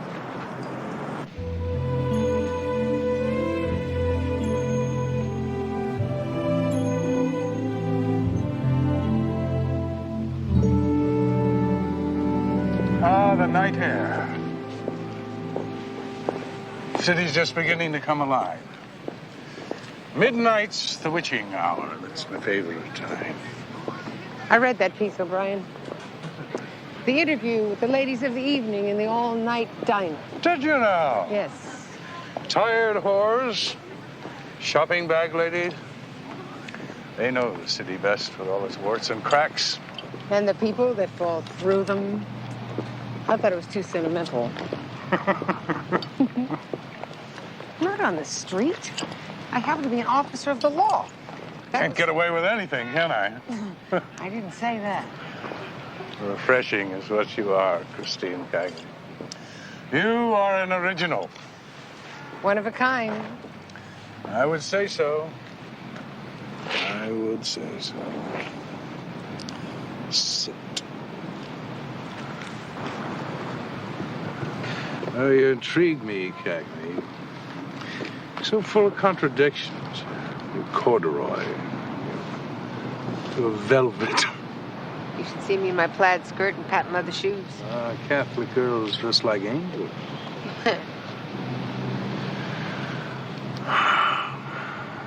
What's the matter?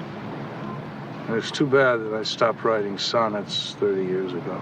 Why? I composed some lines to Cagney's charms. Soft hair, full mouth. Blarney runs in my family, too. Like to sprinkle stardust on your shoulders. Maybe it's best you gave up sonnets, O'Brien.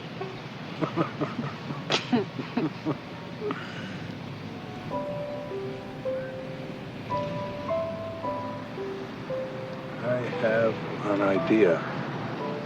What? Harrigan's is just a block away. Let's get a nightcap. The pen and the sword have stories to swap. I have a better idea. Why don't we have the nightcap at my place? Another time. Another time. For now, we walk the streets, broad and narrow, crying cockles and muscles alive, alive, oh. Alive, alive, oh. Alive, alive, oh.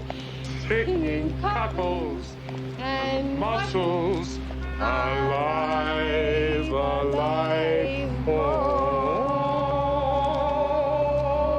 It's terrible.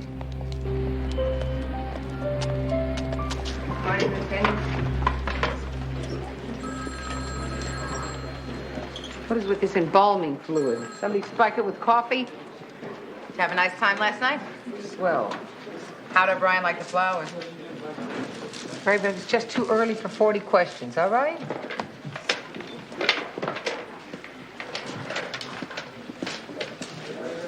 We had a great time. We drank, we laughed, we talked our heads off. Couldn't have been better. If you say so, Chris. I say so. Detective Lacey, 14. Oh, I was trying you, sir. Is there any tea over there? I see. I take it you've seen this already. Jackson's yellow sheet? Yes, I have. One sexual abuse charge after another, dating all the way back to the 60s. Rape, attempted rape, Marcus, sexual you heard abuse. the lieutenant's orders. Just trust us, okay? I want to know what you're doing about it. We're trying to hold him. Next time. Thanks.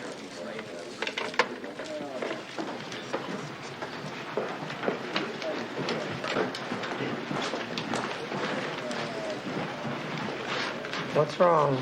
That was Mr. Stolmeyer from the DA's office. He finished talking with Brenda Harris. She won't budge. We have to cut Emmett Jackson loose.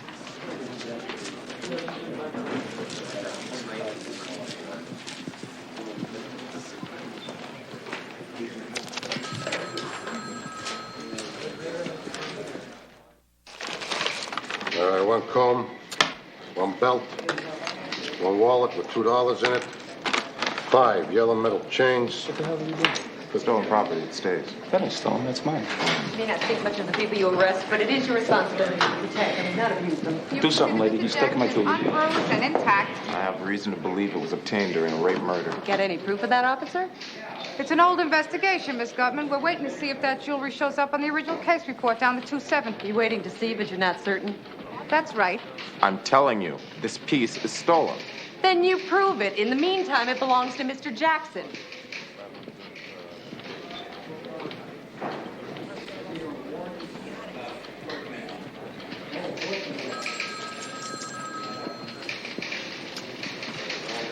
Man ought to be locked up. He's crazy. You're dirty, and I'm gonna prove it. Look, Detective, you harass Mr. Jackson. I'll have you up before the Civilian Review Board so fast, you won't know what hit you. Do you hear me? Miss Gutman, half of New Jersey can hear you. Charming. Don't you do anything stupid.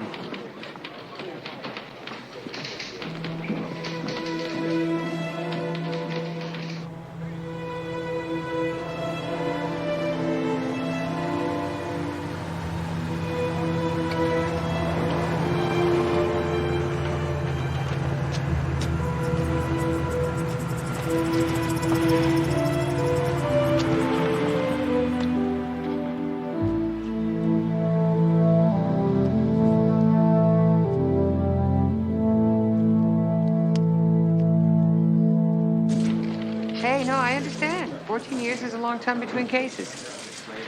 Right. Have a nice retirement. Okay, bye. What house is that? He doesn't remember anything about a stolen cross. He doesn't remember two things, though. He said the girl had a kid brother who hounded them for months, too broken up to let go. And? And he remembers that the girl was messed up pretty badly. The guy who did it used his fists and enjoyed his work. Like Emmett Jackson. Could be. A lot of guys get off beating up women. Detective Lacey. Oh, hi, Muriel. How are you? I know what you mean. That's good. Oh. Atlantic City, huh? A freebie, huh? I didn't No. No, you go ahead and have a ball, Muriel. No, we could get another babysitter. Muriel, I am sure. Enjoy the McGuire sisters. Right. Goodbye, dear. Oh, my Lord. Hey, look, maybe she'll get you Phyllis's autograph. This is not a joking matter, Christine. Do you have any idea what it's like to try and find a babysitter on short notice? It's like murder. That's what it's like. Barbie Jr.'s living in the library trying to finish a term paper in 3 days, and Michael is too young to handle her yet. Barbie's so nervous about this dinner. Wait till he hears this. Mary Beth, if I told you once, I told you 1,000 times. You should always have a babysitter in the bullpen. Police business, huh, Lacey? Lieutenant, I didn't know you were there, sir. Here, have a cigar. You too, Cagney. Have a cigar. Oh, thank you, Lieutenant. Actually, I'm trying to cut back. Well, you give it to a friend and you tell him that your lieutenant is going to be a grandfather.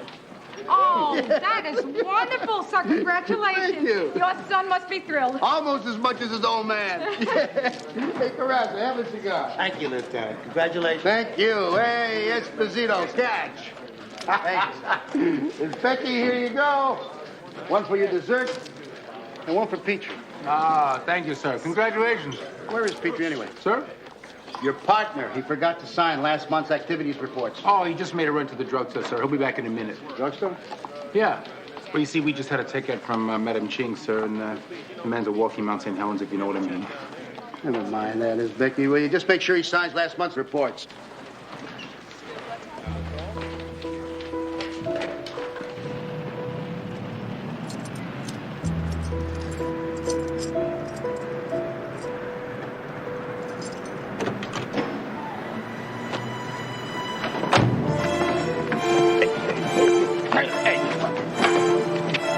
Off me! Rolling one!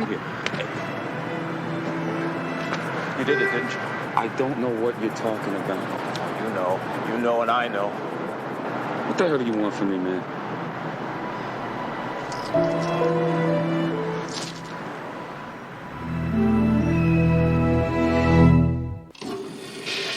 I tell you, Christine, last night we were at wit's end with this babysitting thing.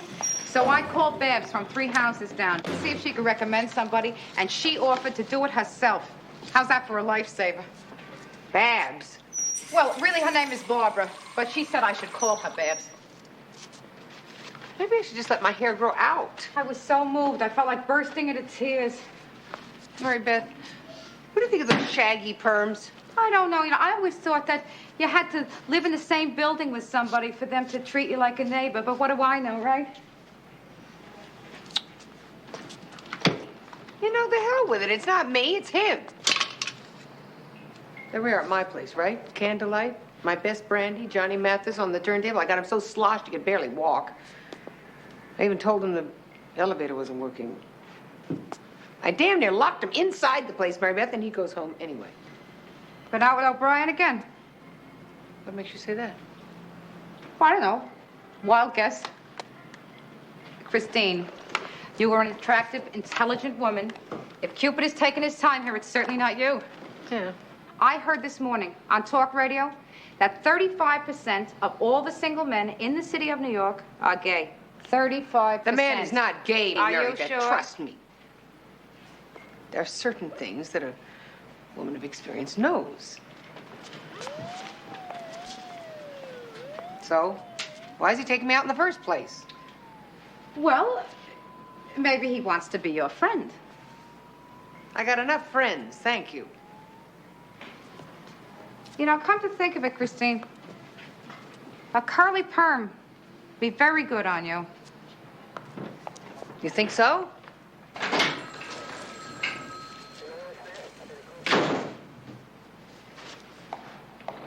Sergeant, turn up anything downtown? Not much. So what about now? What are you gonna do now? Now we do our shift. Hey, I was thinking of shooting some hoops after work. You wanna come? No. Thank you.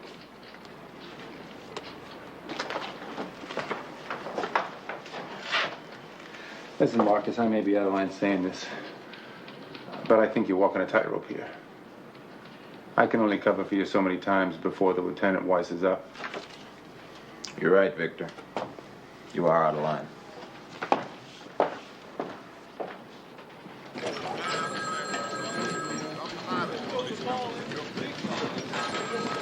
Chris, I maybe got something here.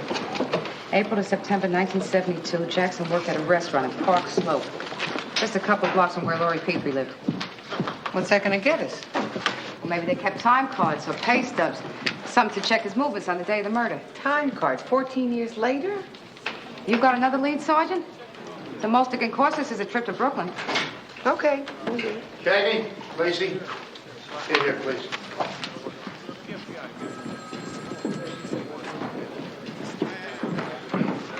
Where are we? Got an apparent homicide over at Avenue A and 3rd. Want you two on top of it. On our way, Lieutenant. Victim's been ID'd as one Emmett Jackson. Petrie's Emmett Jackson, sir? That's right. So I want this handled quietly, and I want to handle quickly. I want to be kept abreast of every move, no matter what you find out.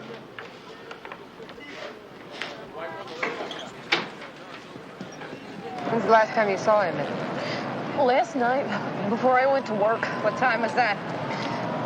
7:30. And you just got home an hour ago? Look, you can check at the market. I worked a double shift last night. Well, with Emmett out of work, somebody had to pay the bills. Miss Harris, when you got back from the hospital, he started hitting you again, didn't he? No. He was drunk and he got rough on you again, didn't he? Look, we know how it can be. A person can only take so much. Nobody's going to blame you for defending yourself, Miss Harris. I'll tell you, if some creep were lacing into me, I'd do everything I could. You're talking about my husband. You know, instead of running him down, why don't you go find the cop who killed him? What are you talking about? Emmett said some spade cop jumped him at the police station. He said he was crazy. He followed him all day. He's the one you want. Why don't you go after him? You watch your mouth, lady. That's a hell of an accusation. You better be able to back it up.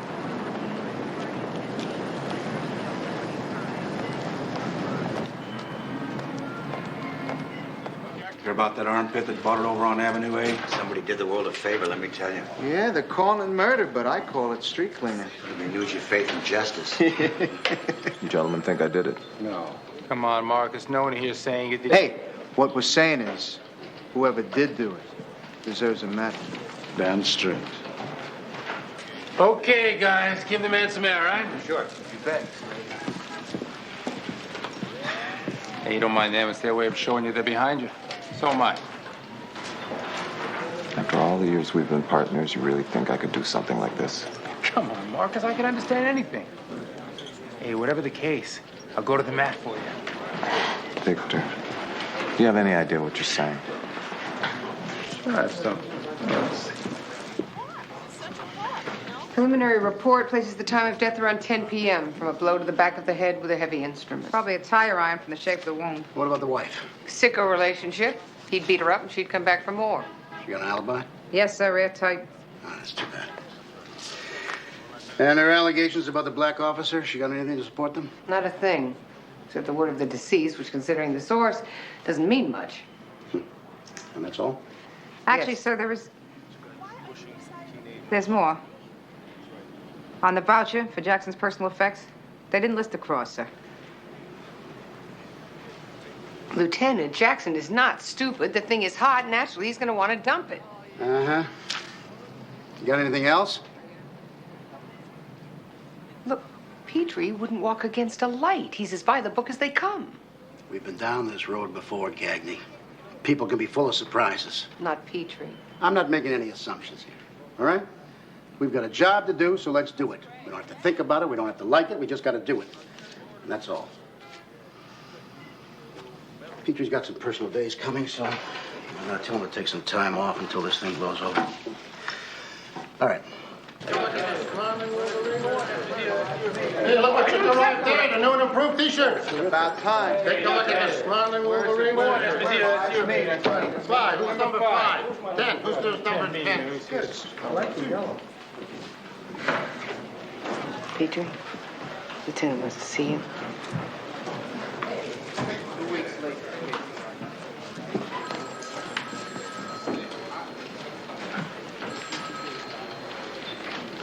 Three, okay, who's number 3 here? Harvey finally decided on the blue with ruffles down the buttons. Tuxedo for the dinner. He got a blue shirt with a fluffy front. He looks very handsome. I'll bet you O'Brien calls you today. I mean, 2 nights already this week, he'll call you. Yeah, maybe. All right, Christine, you want to let me have it? You don't think I should have mentioned the cross, right? I think it would be nice if we gave Petrie a little benefit of the doubt here. You know him as well as I do. He's too good a cock to lose it. Anybody can lose it, given the right situation. Not if you keep your head on it. All I know is if anybody laid a finger on one of my kids, I don't like to think about what I would do. Mary Beth, what is this about? I take it you know about the man with the cross. Yes, I know. He was found murdered this morning. And you think... Look, there's no way Marcus could have done that. We'd like to prove it. Who are you kidding? You're here to gather evidence and grab yourselves a nice little collar. That isn't fair, Claudia, and you know it. Will you work with him? You know what kind of man he is? Or how could you even suspect him of something like this? How do you feel about Emmett Jackson? How do you expect him to feel? How would you feel if it was your sister? I'm sorry, Claudia. This is not pleasant for any of us.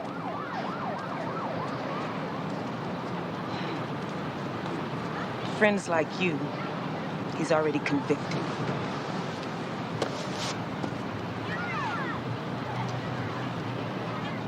You could have waited. At least until I broke it to her myself. We're doing our job, Marcus. I don't want to hear it, okay? The situation were reversed. I'd expect you to play by the book. Well, I'm here, aren't I? Let's get this thing over with. Why were you tailing Emmett Jackson yesterday? I don't know. Maybe I thought I could catch him with something, nail him good and solid. Where'd you follow him to? All over. First a pool hall in Bed-Stuy, then a topless club over on Delancey. And then? Then I followed him home. And? And I talked to him. That's all. Petrie, we know the cross is missing. My grandmother gave that cross to Lori. It belongs in the family.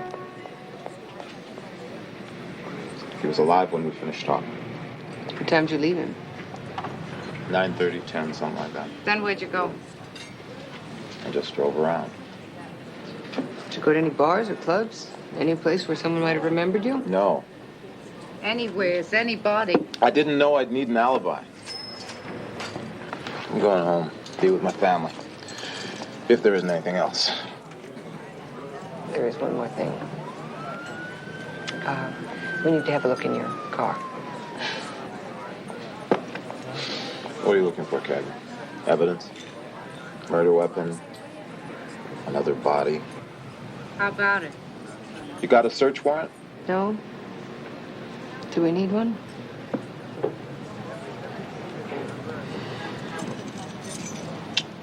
No. You won't find anything. Either because I didn't do it, or because I'm too good a cop.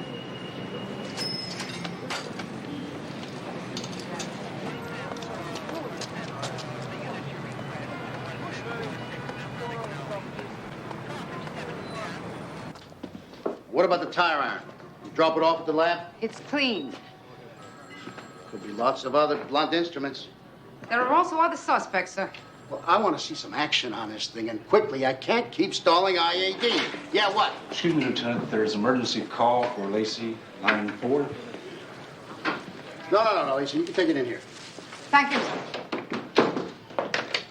Detective Lacey. Oh, hiya, Babs. How are you? Truthfully, I'm a little tied up right now. You can't.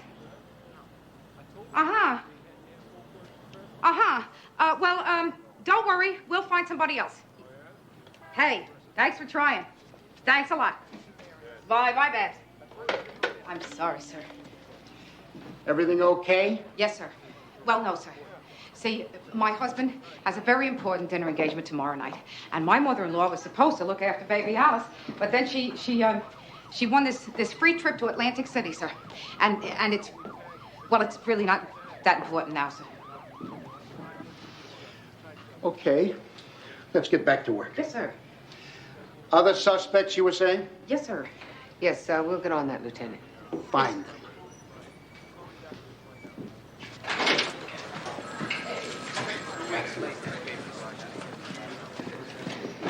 Tomorrow is a whole day away, Mary Beth. I'm sure there's something that you can get. Don't you look at me like that. I have a date.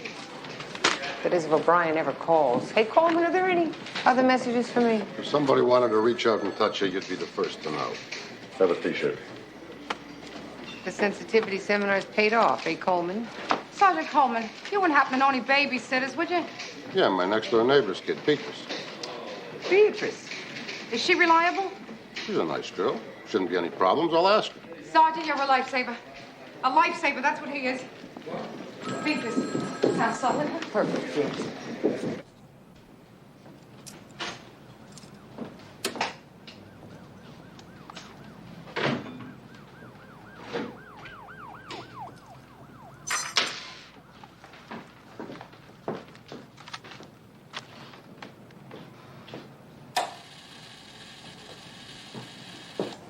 Hello, Chris. Just calling to say hi from poolside. Here in far-off L.A. After all, an ACLU lawyer's life is not just serving the downtrodden. Bye. Chris, O'Brien here. Just wanted to say, what can I say? I could say thank you, but that wouldn't exactly suffice. I could say I'm sorry. That'd probably be too easy. What I really wanted to say is I hope this doesn't mean that we have to stop seeing each other. Chris?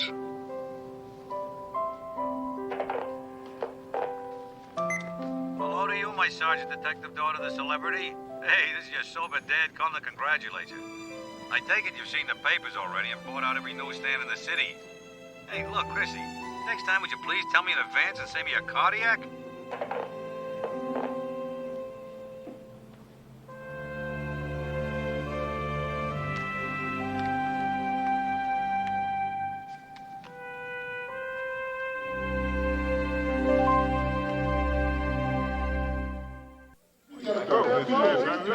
Well, we have a real celebrity. Photograph my holster for me, please. She wears earrings from Bendel's, a Perry Ellis blazer, and carries a service revolver in the waistband of a Calvin Klein skirt. She calls herself a pistol-packing mama. One senses that it's only half in jest. I can't believe he did this. I just can't believe he did it. I'll never live this down. She's a mass of contradictions, a superior officer who longs to be one of the guys. A hands-on street cop with high-level ambitions. See, I poured my guts out to that creep and he spilled it all over the city. Oh, God, I'm such a sucker. Her eyes, weary from too much seeing, yet alive and incandescent and incredibly blue. Incandescent? I didn't see that. It could have been a lot worse, Christine. Well, it's not like he used your name or anything, right? Mary Beth, Jacqueline Suzanne didn't use names either, but everybody knew who she was talking about. Well, you have nothing to be ashamed of here. To say the truth, I think the thing is kind of flattering. Mary Beth, that is not the point. He used me. Boy, there's always something underneath, isn't there? Just when you think you know somebody, I mean, really know them, turns out you never knew them at all. Yeah, people are funny that way.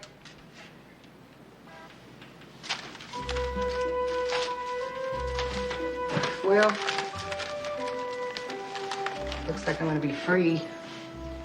You still want to sit her?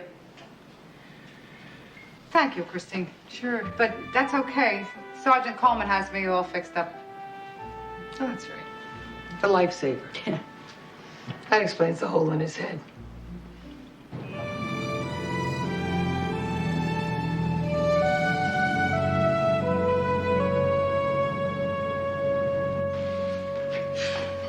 Cagney and Lacey are so busy nosing around me, they couldn't see another suspect and fell right on top of him. And Victor? This isn't helping, honey. Victor thinks he understands me now. Come on, Marcus. We're all murderers under the skin. A little private snuffing never hurt anybody. He's just trying to be on your side and trying to understand. What? That I'm the Night Avenger? Some vigilante clubbing people to death if I hate them enough. Tell me you didn't hate him enough. I mean, you had to want Jackson dead. I know you did. Oh, you think I did it too? He killed your sister, Marcus. Anybody would have wanted to. Do you think I cracked that man's head open? If you tell me you didn't, you didn't. But if somewhere deep inside you didn't want to kill that man, then something's wrong with you. Claudia, do you think I could have done something like that? Don't you? But you said you talked to her. You said Beatrice had agreed to do it. Lacey, what can I say? Her computer was down. She forgot that the Schimmel switch nights with the Kaplans who got moved up because of the Gottliebs on Sunday night. It just goes to show you should always have somebody in the bullpen. Real nice coverage there, Cagney. Do you realize what this means? I already let Christine off the hook, and now she has made other plans. If I can't find another babysitter, I can't go to the dinner. If I can't go to the dinner, Lacey. Harvey will never forgive me. He's already wound up turning to one of Lacey. Esposito's cheap watches. He's got to go now and meet these people all alone without me. Damn it, Lacey, enough already. I'll do it. Do it? Do what, sir? Babysit, if that's what it takes to get you back to work. Oh, no, sir, I wouldn't dream of it. Hey, I got a grandchild coming. I could use the practice, okay? Oh, sir. Oh, this is way too much to ask of you, sir. Well, what do you think? I'm not capable, huh? Hey, I had a baby. I've seen a naked tush before. Just give me the address and I'll be there. Now, if you and the pistol-packing mama over there don't mind, could you please get back to work on this homicide investigation now? Yes, sir. No way, 7 years I watched him ruin Brenda's life. Lying to her, leeching off of her, beating the sense out of her. All the prayers in the world couldn't keep her away from him. Must have been terrible seeing your daughter go through that. Imagine you'd done anything to stop her. Oh, I wanted more than just to stop him. I wanted to make him suffer. But I figured the good Lord would get around to that sooner or later. As it turned out, sir, it was sooner. You're wasting your time, officers. I got 20 regulars who tell you that I was slinging hash all night. What time did you close, Mr. Harris? Around midnight. No, maybe half past. You think I killed Emmett, don't you? You had every reason to. Oh, look around you, ladies. In this neighborhood, people don't need a reason to commit murders. Emmett could have been killed for his shoes.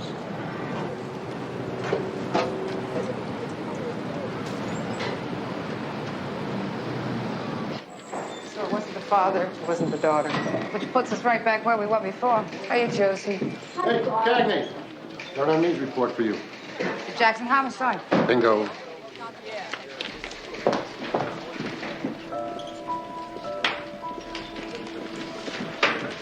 What is this? We heard the reports here.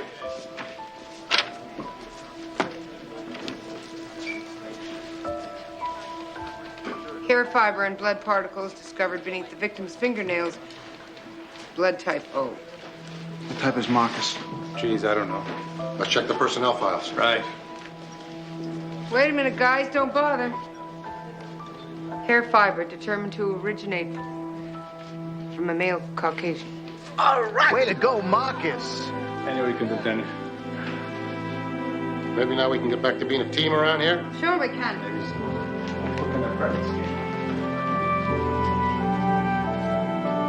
No easy leads left on this one. Thank God. I got a feeling we're not going to find that missing cross either. Sergeant, you got a visitor out front. Thanks. I'll be out in a minute. May I call him?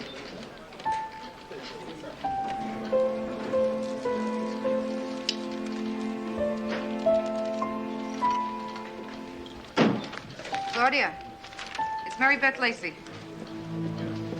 May I speak to Marcus, please? Hi, you got a minute to talk?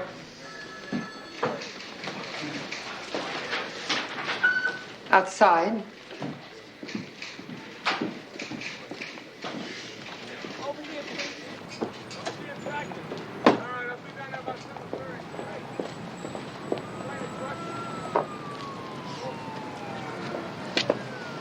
Got your Pulitzer acceptance speech worked out already? Of course. I never leave home without it. Boy, you really saw me coming, didn't you? Worked me like a bunco artist works his mark. Chris. You couldn't ask up front, could you? No, that's not your style. It'd be too honorable. Would you have consented if I had? Once in a while, we all resort to our natural charm to get what we want. Well, it's different with me, pal. See, this is my work. Well, it's mine, too. I'm sorry if I hurt you. You're a cop, I'm a news hound. We both do what we have to do. Fine.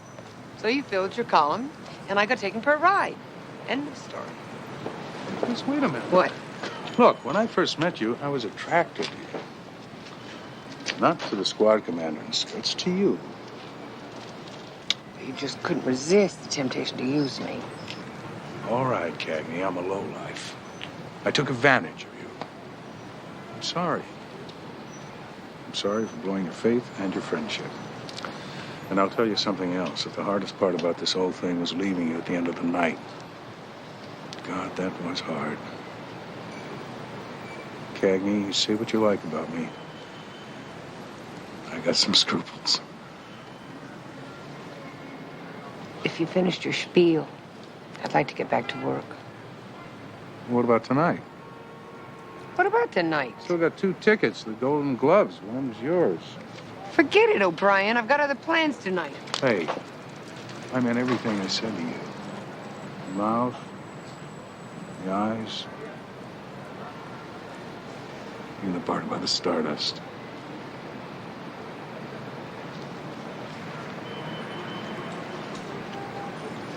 Here, look, just in case you change your mind.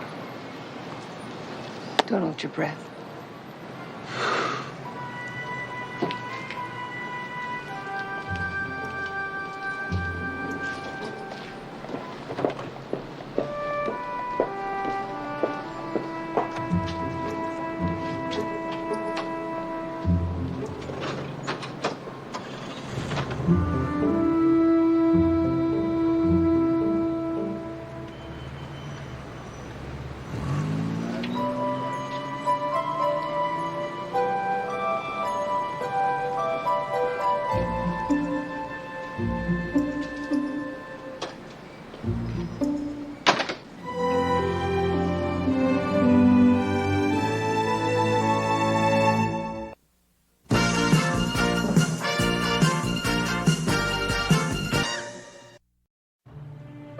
Previously on Cagney and Lacey.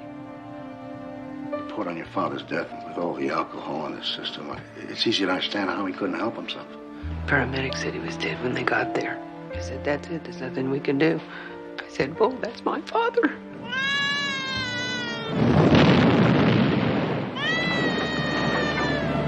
Everybody loves a hero.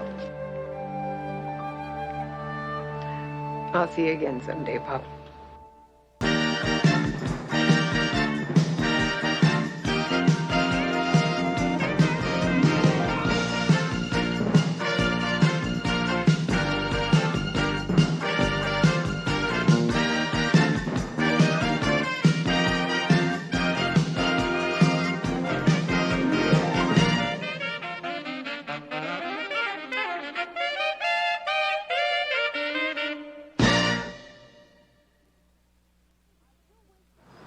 I do wish that I had been able to save the...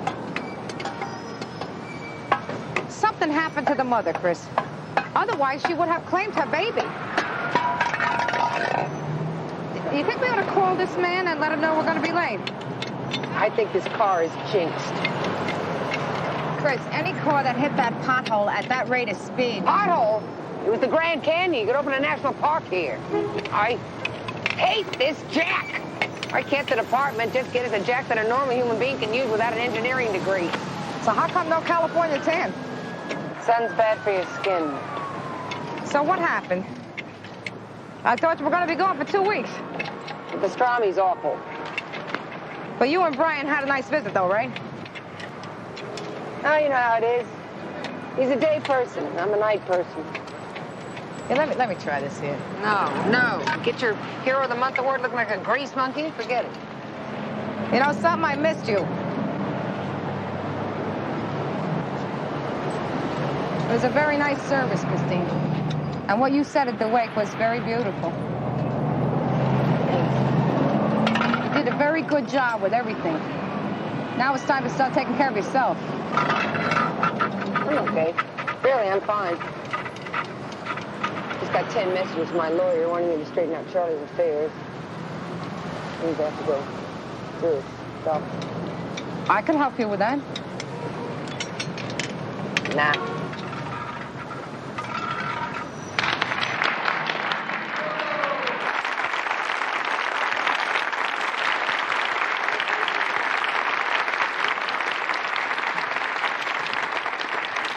Hello?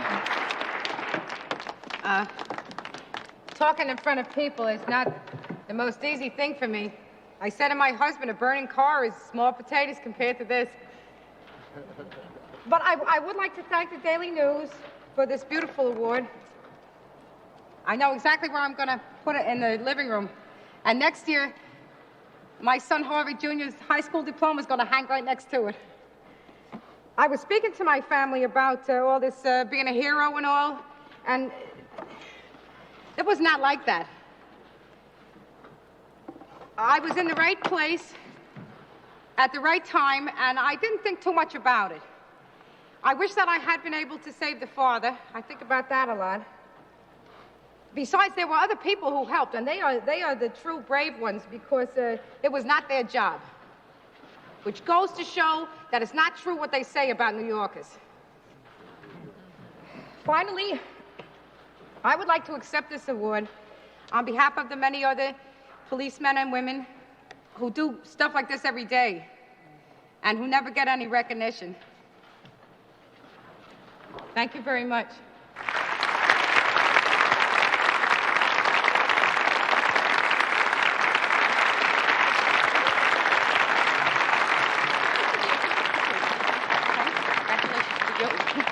Thank you, sir. Thank you. Okay.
Just like the old days, Pop.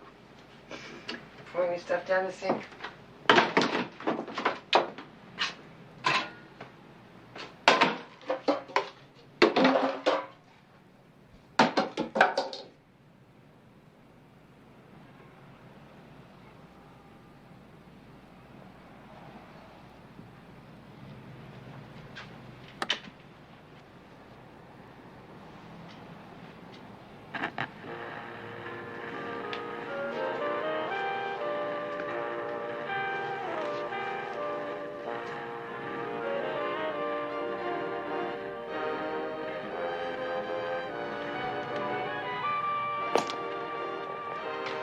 Hello there, this is the pride of the fighting Irish, Charlie Keg. If you got anything to say it quick, clever, and to the point.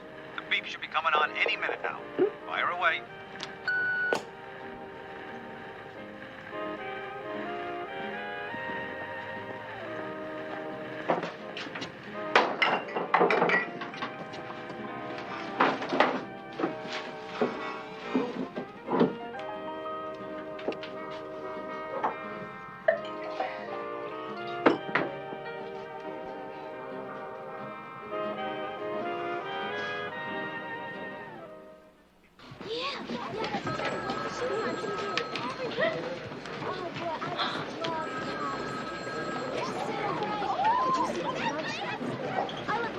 Would you mind if I take that thing down? It's beginning to embarrass me. All right, Beth, you better savor it. Tomorrow it's Detective Who?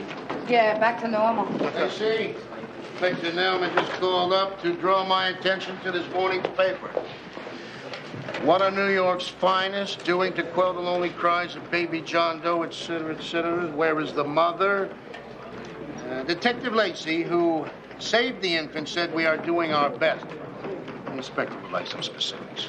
The description we got yesterday is running over citywide radio, sir. And we arranged an identikit sketch that uniforms are passing out at hospitals and shelters. Oh, that's good work, as always, Lacey. Have you heard from Cagney? Morning, Lieutenant. I'm sorry I'm late, Mary Beth. Morning, Christine. You okay?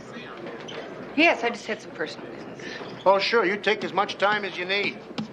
Anyways, now that you're here, I don't have to wait any longer. Everybody, gather around here, please.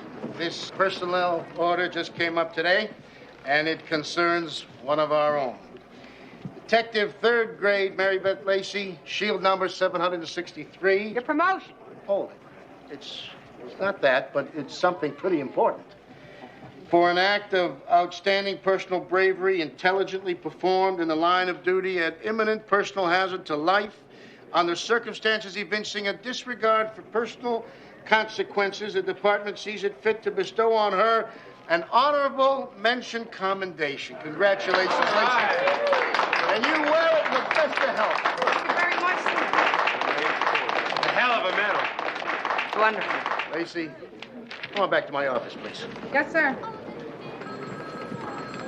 I never got an honorable mention. Oh, you talked down a jumper, Al. You didn't risk your life. I'm afraid of heights. They have a toast to a promotion, well-deserved and definitely delayed. The lieutenant was very clear that the promotion is only a maybe. That's because he has to say that. I'm telling you, it's in the bag. Oh, no, one is my limit, especially at lunch. Another toast to the very best partner that there is.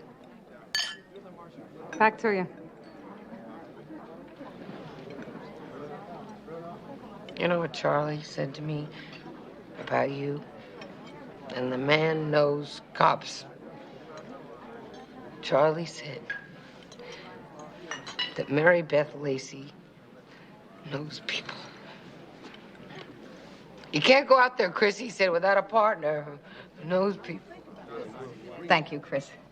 I'm thinking that we ought to get back. And you know the best part of all, Mary Beth? Is that I don't have a jealous bone in my body. I'm just so happy for you.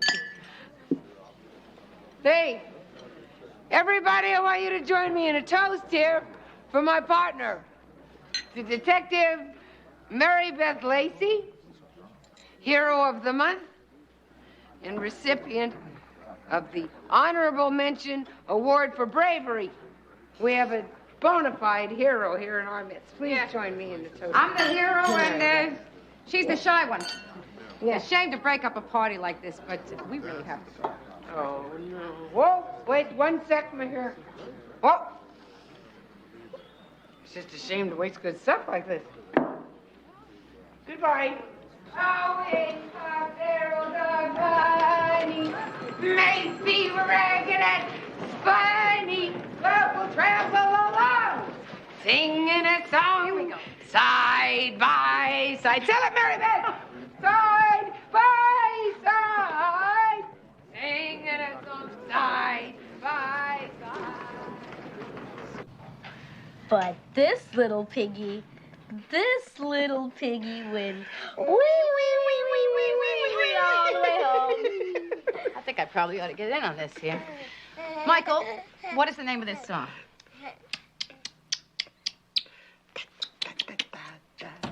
Yankee Doodle. Yeah, went to town. Could you guys keep it down in here? I've got the whole French Revolution to get through tonight. Yeah, I sympathize. A lot of people lost their heads over that one. Oh, Harvey. Okay, everybody out. Time for bed. Alice, you got a date with the Sandman.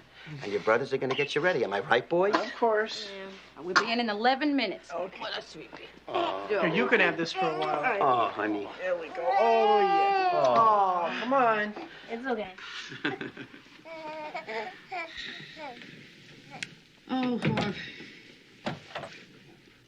I had the best couple of weeks. You know, people fussing all over me. You deserve every bit of it. I liked it. It felt good. You know, when I saw you get that award, I felt so proud of you. What? I don't want to sound small or like I'm ungrateful or anything. What?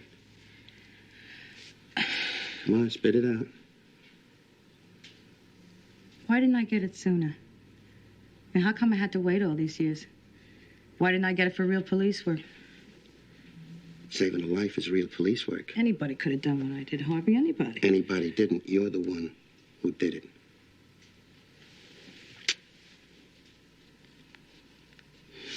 Everything is going so good for me. I got you. I got our kids. Washer and dryer. Plus this luck, you know, on top of that. This is the good times for me. And it's the hardest time for Chris. Yeah. Well, where is it written, Mary Beth, that there has to be a balance? I don't know. It's not the way I fantasized it would be. I didn't get any thinner.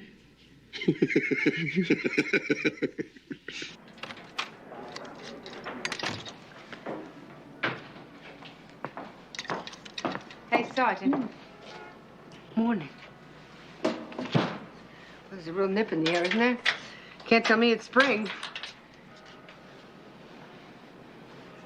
How are you this morning? Couldn't be better. Christine? Yeah. I was thinking that I remember how you helped me out when you went with me to psychological services. And maybe you should... Maybe what? Maybe I should see a shrink, too? Or maybe a priest would even be better. You have to talk to somebody, Christine. What do you suggest, Mary Beth? A trip to Lourdes?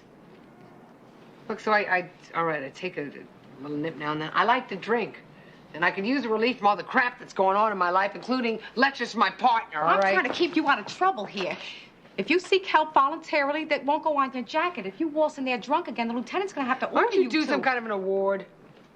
Like Mother of the Decade or something? Nice. From the woman that doesn't have a jealous bone in her body. Just bug out of my life, all right? Is that what you want? Yes. That's what I want. Okay, you got it. Because I need a partner that I can count on for backup, honey. I'm not laying my ass on the line for some lush who can't get through the morning without a little nip of scotch. You want a new partner? Is that what you want? Well, who the hell cares? Huh? You want to ride with this Becky? Perfect. The two of you deserve each other.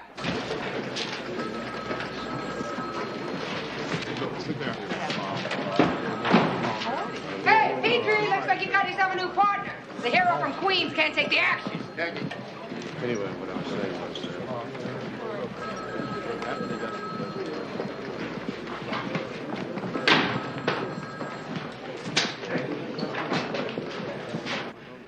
let's have a boss-to-boss talk. You've been way out of line lately.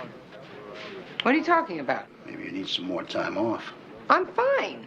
Not so fine yesterday. You were 3 sheets to the wind. I beg your pardon. Come on, Cagney. Don't kid a kidder. You were drunk on the job. Cagney, you know that I think that you're a damn good cop. But you're just human, like the rest of us. And you've had a big loss in your life. And I'm handling it. Not from where I'm sitting. Remember my partner that I talked to you about? Well, I would hate to see you pickle yourself. Yes, Samuels. Yes, Inspector. No, there's no news on the mother yet. Look, I can't go inventing something just to please the press. Let me get that. I don't mean to tell tales in the school, but he's got a problem. Pinning it on me. Cagney, I have been around the block longer than you. I have seen this happen before. You want to back off, Lieutenant? I am not your ex-partner. I am me. No, I'm talking to you. Please do not make me order you to take leave. I don't want to hurt your career. But I gotta have some cooperation from you. Get some help. Oh, I see. Because you had to lay off the sauce, that means the rest of us can't have a little nip every now and then? Cagney, that was between you and me. You owe me better than that. Excuse me, Sergeant. What is it? You want a piece of me, too? No, the baby's mother's here. Jane Beckwith? That's what her ID says. All right. Two of you take care of your case. You and I'll finish this later. Handle it with this Becky, Mary Beth. If anybody's looking for me, you just tell them I'm out the feed. Is she okay? She's fine. Mrs. Beckwith, I'm Detective Lacey. Why don't we find someplace more private to talk, huh? I told you. I went to my sister's. I went away because I was weak and I needed to rest. The birth was very difficult.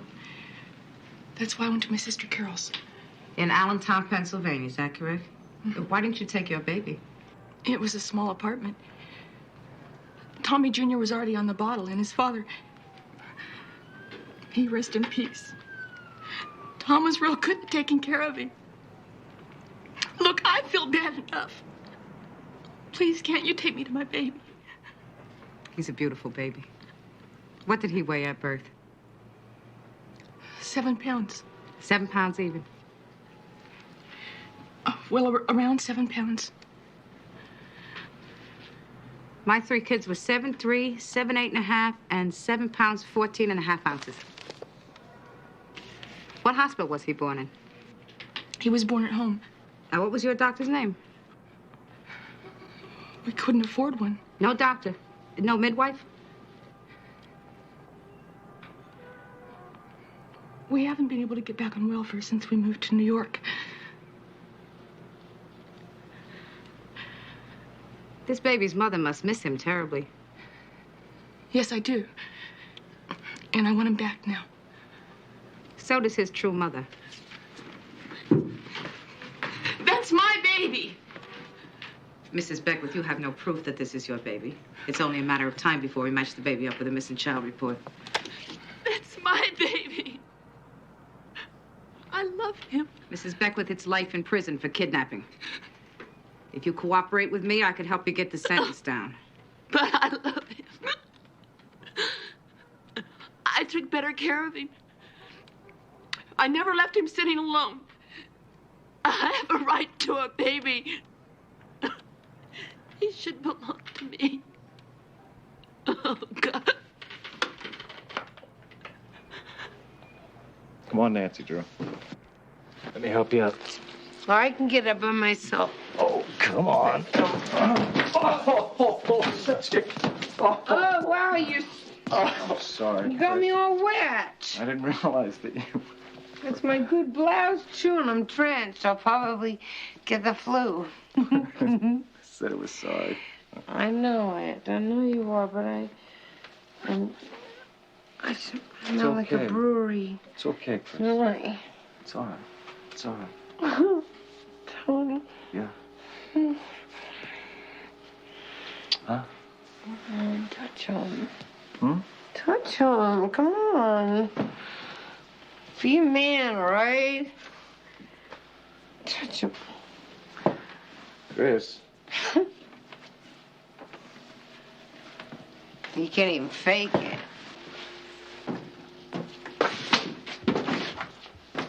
Listen, give my regards to Daniel. Or Bruce, whoever your trick of the night is, okay?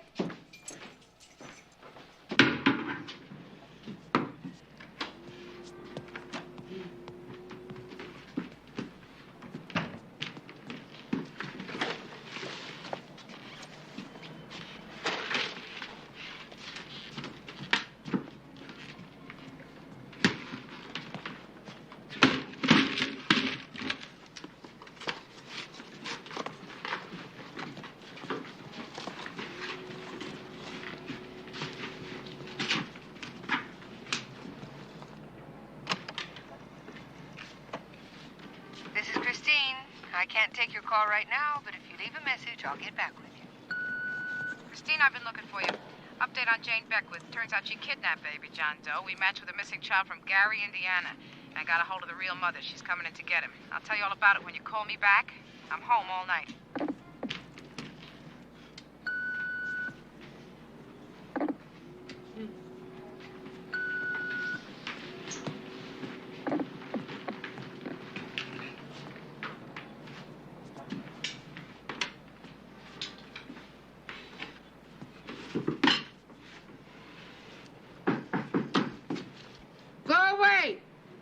You already did enough damage. Chris, it's me, David.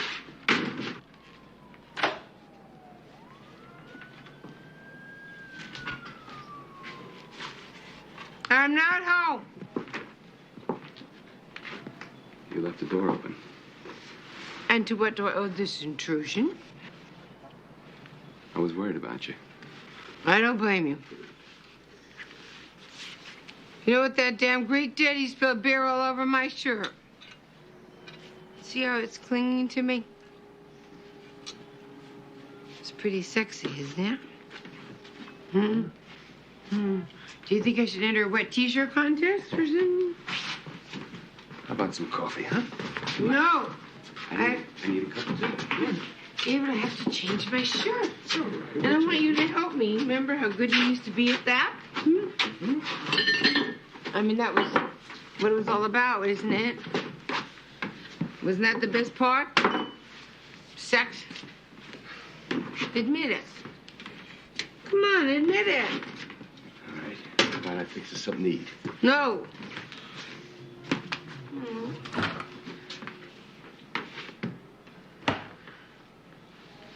Dance with me.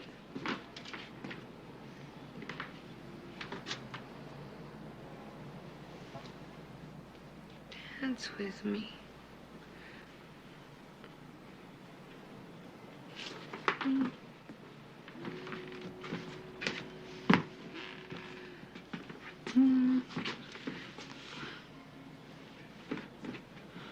Nobody ever dances with me anymore.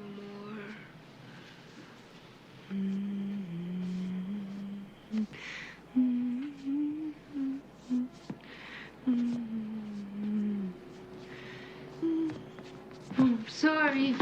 It's all right. I'm sorry. It's all right. You're gonna feel a lot better in the morning. Come on, I just get you into bed. That's exactly what I had in mind. I gotta get you out of those wet things and into a robe. And then I'm gonna make us some coffee. David, you don't have to take advantage of me. I give you permission. I'm all yours. Come on. No,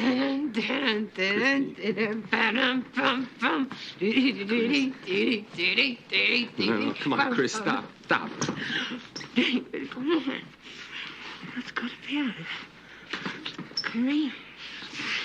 You always said I was the best. And I am. I know. I'm the best. Come on, let's do dirty things to each other. Touch me. Chris.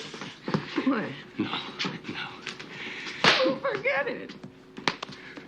Forget the whole damn thing, all right? There are a million guys who would give their high teeth to be with me. I don't need you or anything.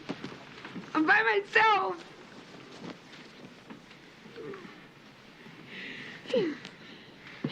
I'm here.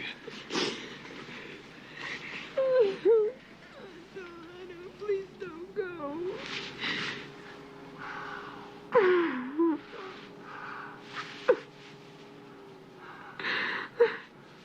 Don't leave me, please.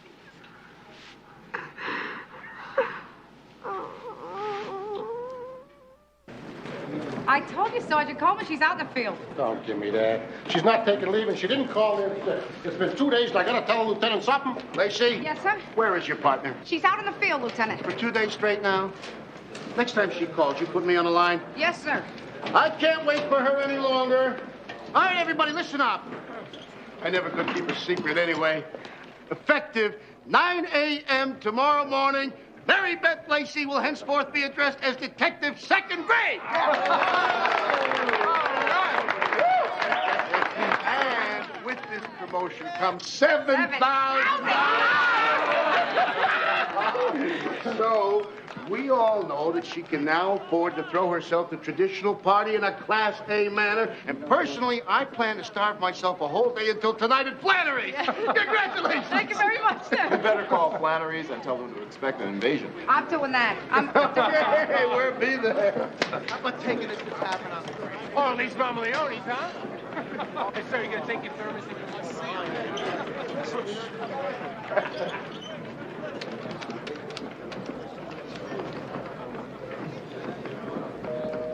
Oh, Harvey, get off the phone. Honey!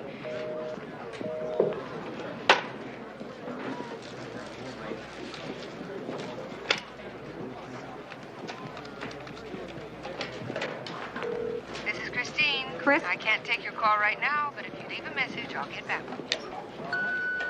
Chris, it's me. Where are you? I can't keep covering for you. Are you there? I made it, Chris. They gave it to me. I got my promotion.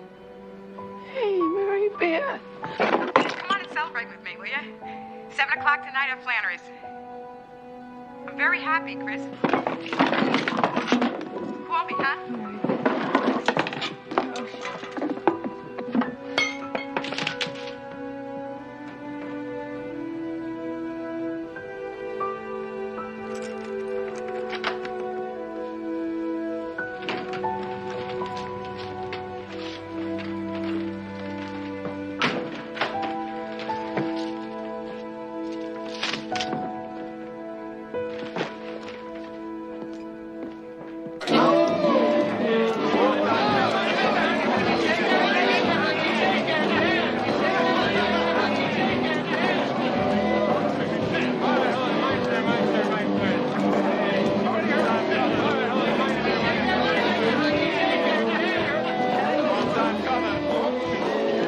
I propose to toast to Detective Second Grade. Mary Beth Lacey. Hip, hip, hooray! Hip, hip, hooray! Hip, hip, hooray! There's someone here who's real anxious to see you. Oh, she finally showed up, huh? Christine? Detective Lacey? Yes, ma'am. I love Lacey.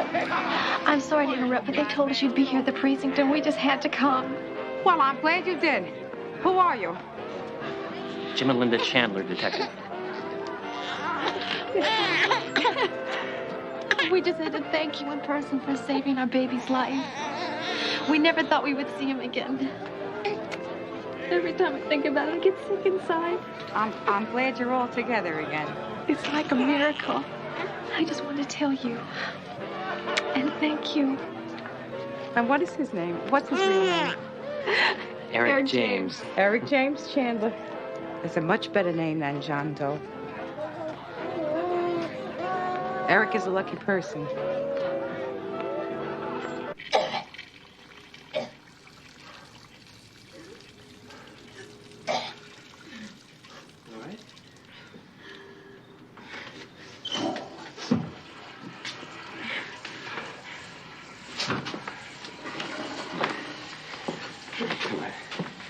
Sit down. Always know how to make a good impression, huh? I told you I didn't mind. Anybody in the right mind with lines. Won't push me. Will you just let me take care of you? Okay.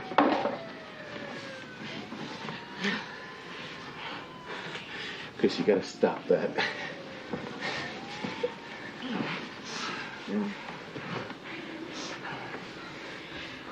Got any ice cream? No, I brought some soup. Make me puke. I want ice cream. I don't feel good. No kidding. Are you okay? Just need a good night's sleep. A lot of stuff I have to figure out. Chris, I'll be here for you. Yeah. Maybe. People leave, you know. Please, stop that. No, Hey, get out of here. It's my bottle. this stuff is killing you. Did you stop it? No. I want to drink, so buckle up. No, Chris. No. Hey. What the hell you do? Hey, that's my blues, Buster! Give it, you son of a bitch! Stop it! You have no right to do that! Oh, yes, I have a right! Christine, I don't even know who you are when you jerk like this. Please! Oh, please. I'm Christine Cagney. I can help myself. What are you doing, huh? Born alone in This is Christine. Don't Can't you take know the call that? right now. No, Chris. Leave a message. Chris, I love you. I love you. Leave me Detective alone. second grade Lacey. The party's Get out over. of here! Thanks a lot for showing up. That meant a lot to me. Lacey. Yeah? This is it. Could you come now? Christine isn't such good shape. Could you come now?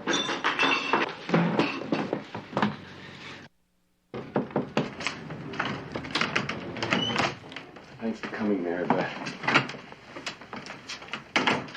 She's resting now. I guess it was a false alarm. I'll get you a cup of coffee.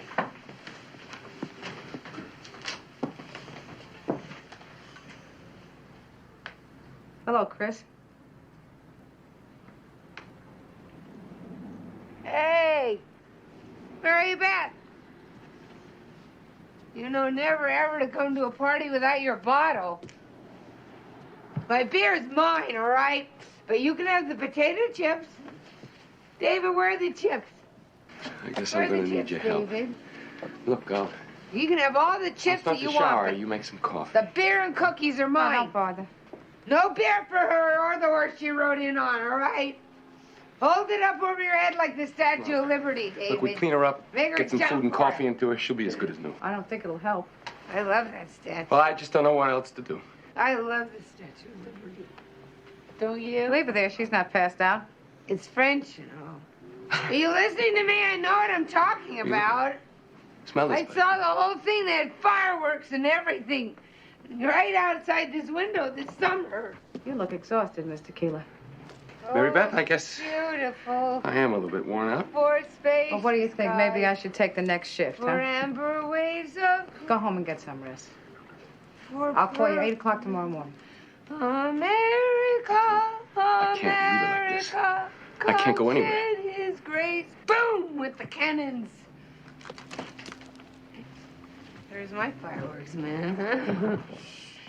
They're my fireworks, man, right? Christine, you better sit down. No. What's she doing here? Get her out of here. You can take care of me just fine. Fine, all right, David? Right, David? Don't you know the two's company? Three's. What's the name with John Ritter? Well, I'm the blonde with the boobs, so you must be the little brunette. You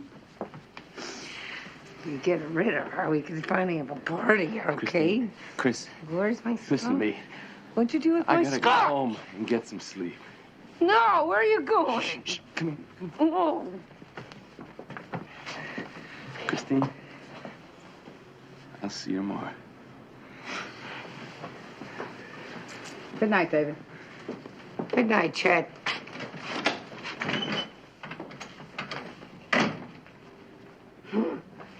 Guy's got no guts. Well, good riddance to bad rubbish, I say. What good did he do anyway, huh? He's just a Benedict Arnold. He should wear a red coat and worship the king. Let him go. Thought that was old news between you two. Let them all go. They all go anyway, don't they? Charlie, my mother, and even my dear brother Brian. What does he do? He up and moves 3,000 miles away. Surfing, son, wife, and kids. And then I go to visit, and what does he do? He picks on me. Well, let him leave. That's what they all do anyway. You care? They leave. I'm not leaving. Please. You have Harvey and the kids. And your birthday parties.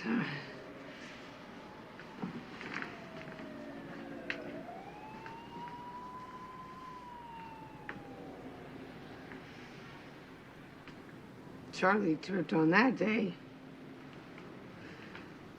When he got cake, frosting, chocolate all over his white shirt, and he started screaming like a crazy person. And veins popped out of his head, and it made my heart beat fast. I got scared, and Brian ran under the table, but I didn't. But I thought that maybe he was going to hit me.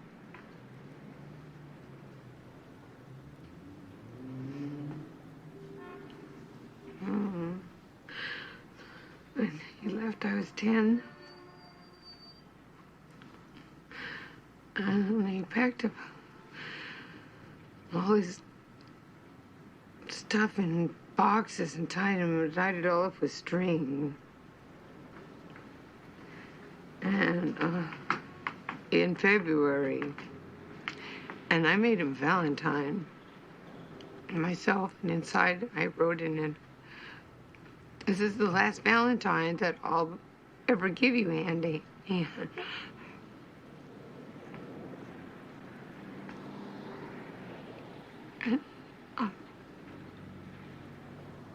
bent down and he kissed me. And I felt the stubble of his beard. And then he just walked out the door. I waited for a long time. After I saw the car was gone, I just kept on waiting.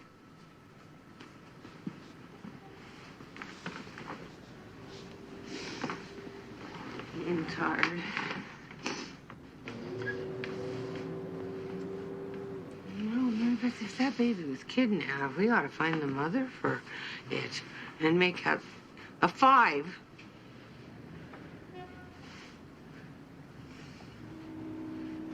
Sometimes I think Samuels looks at me funny sometimes.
Oh, God.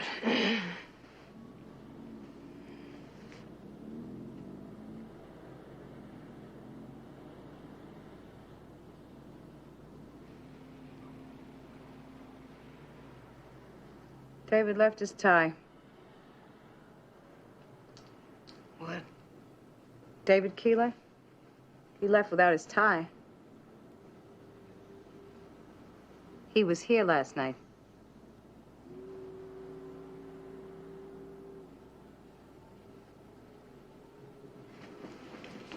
You want an aspirin? I don't need a mother. So you say.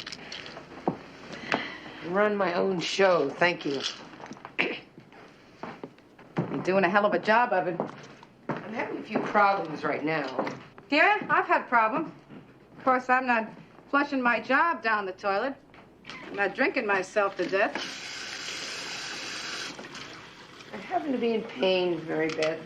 Well, go ahead, be in pain. But you're in pain and drunk. Every time you're in pain, you're drunk. As a matter of fact, when you're happy, you drink. Or bored or scared. Whatever it is, you add scotch. When did God die and put you in charge? Give me a break. Why don't you give yourself a break? You were so busy being what you think is perfect and not needing anybody and showing your daddy what a great cop you are. Don't you dare attack Charlie. I won't have it. He's not here to defend himself. Father's gone. You are not the first person who ever lost a parent. This is not about Charlie's death, Christine. That's an excuse. You're a fine one to talk. You've got a father and you don't even see him. I'm an orphan. You're 41 years old. When are you going to be a grown-up? You don't have a lot of years left. At the rate you're going. I don't care. I care. Remember me? Your partner? The one whose promotion party you missed? What? Yesterday. Sorry. I'm so happy for you, Mary Beth. I'll make it up to you. I'll throw you a party. We'll have a great one right here. Best you ever had. I'll get waiters with white gloves, and I'll get you a jazz band, anything. I don't want a stupid band. I want my partner back. I had a partner. She looked something like you. She was smart and funny.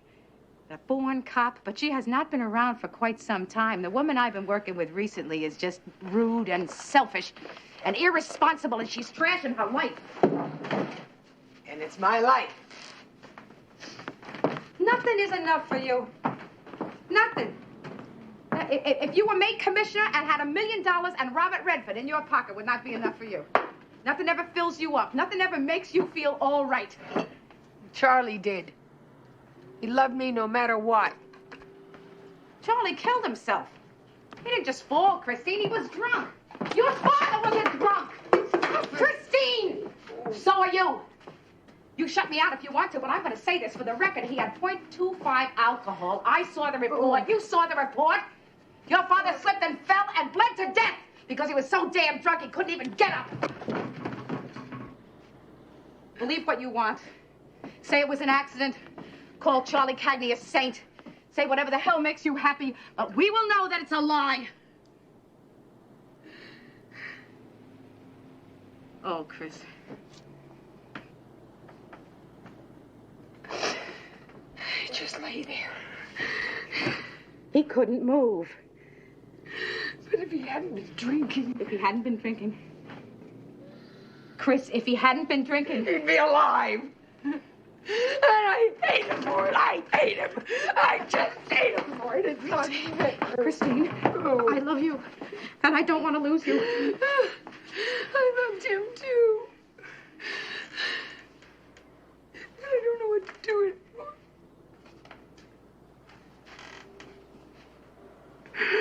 I don't know what to do.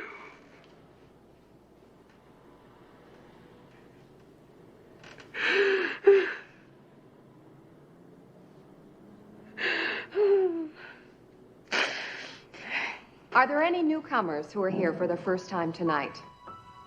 So that we can get to know you better, please tell us your name and why you're here.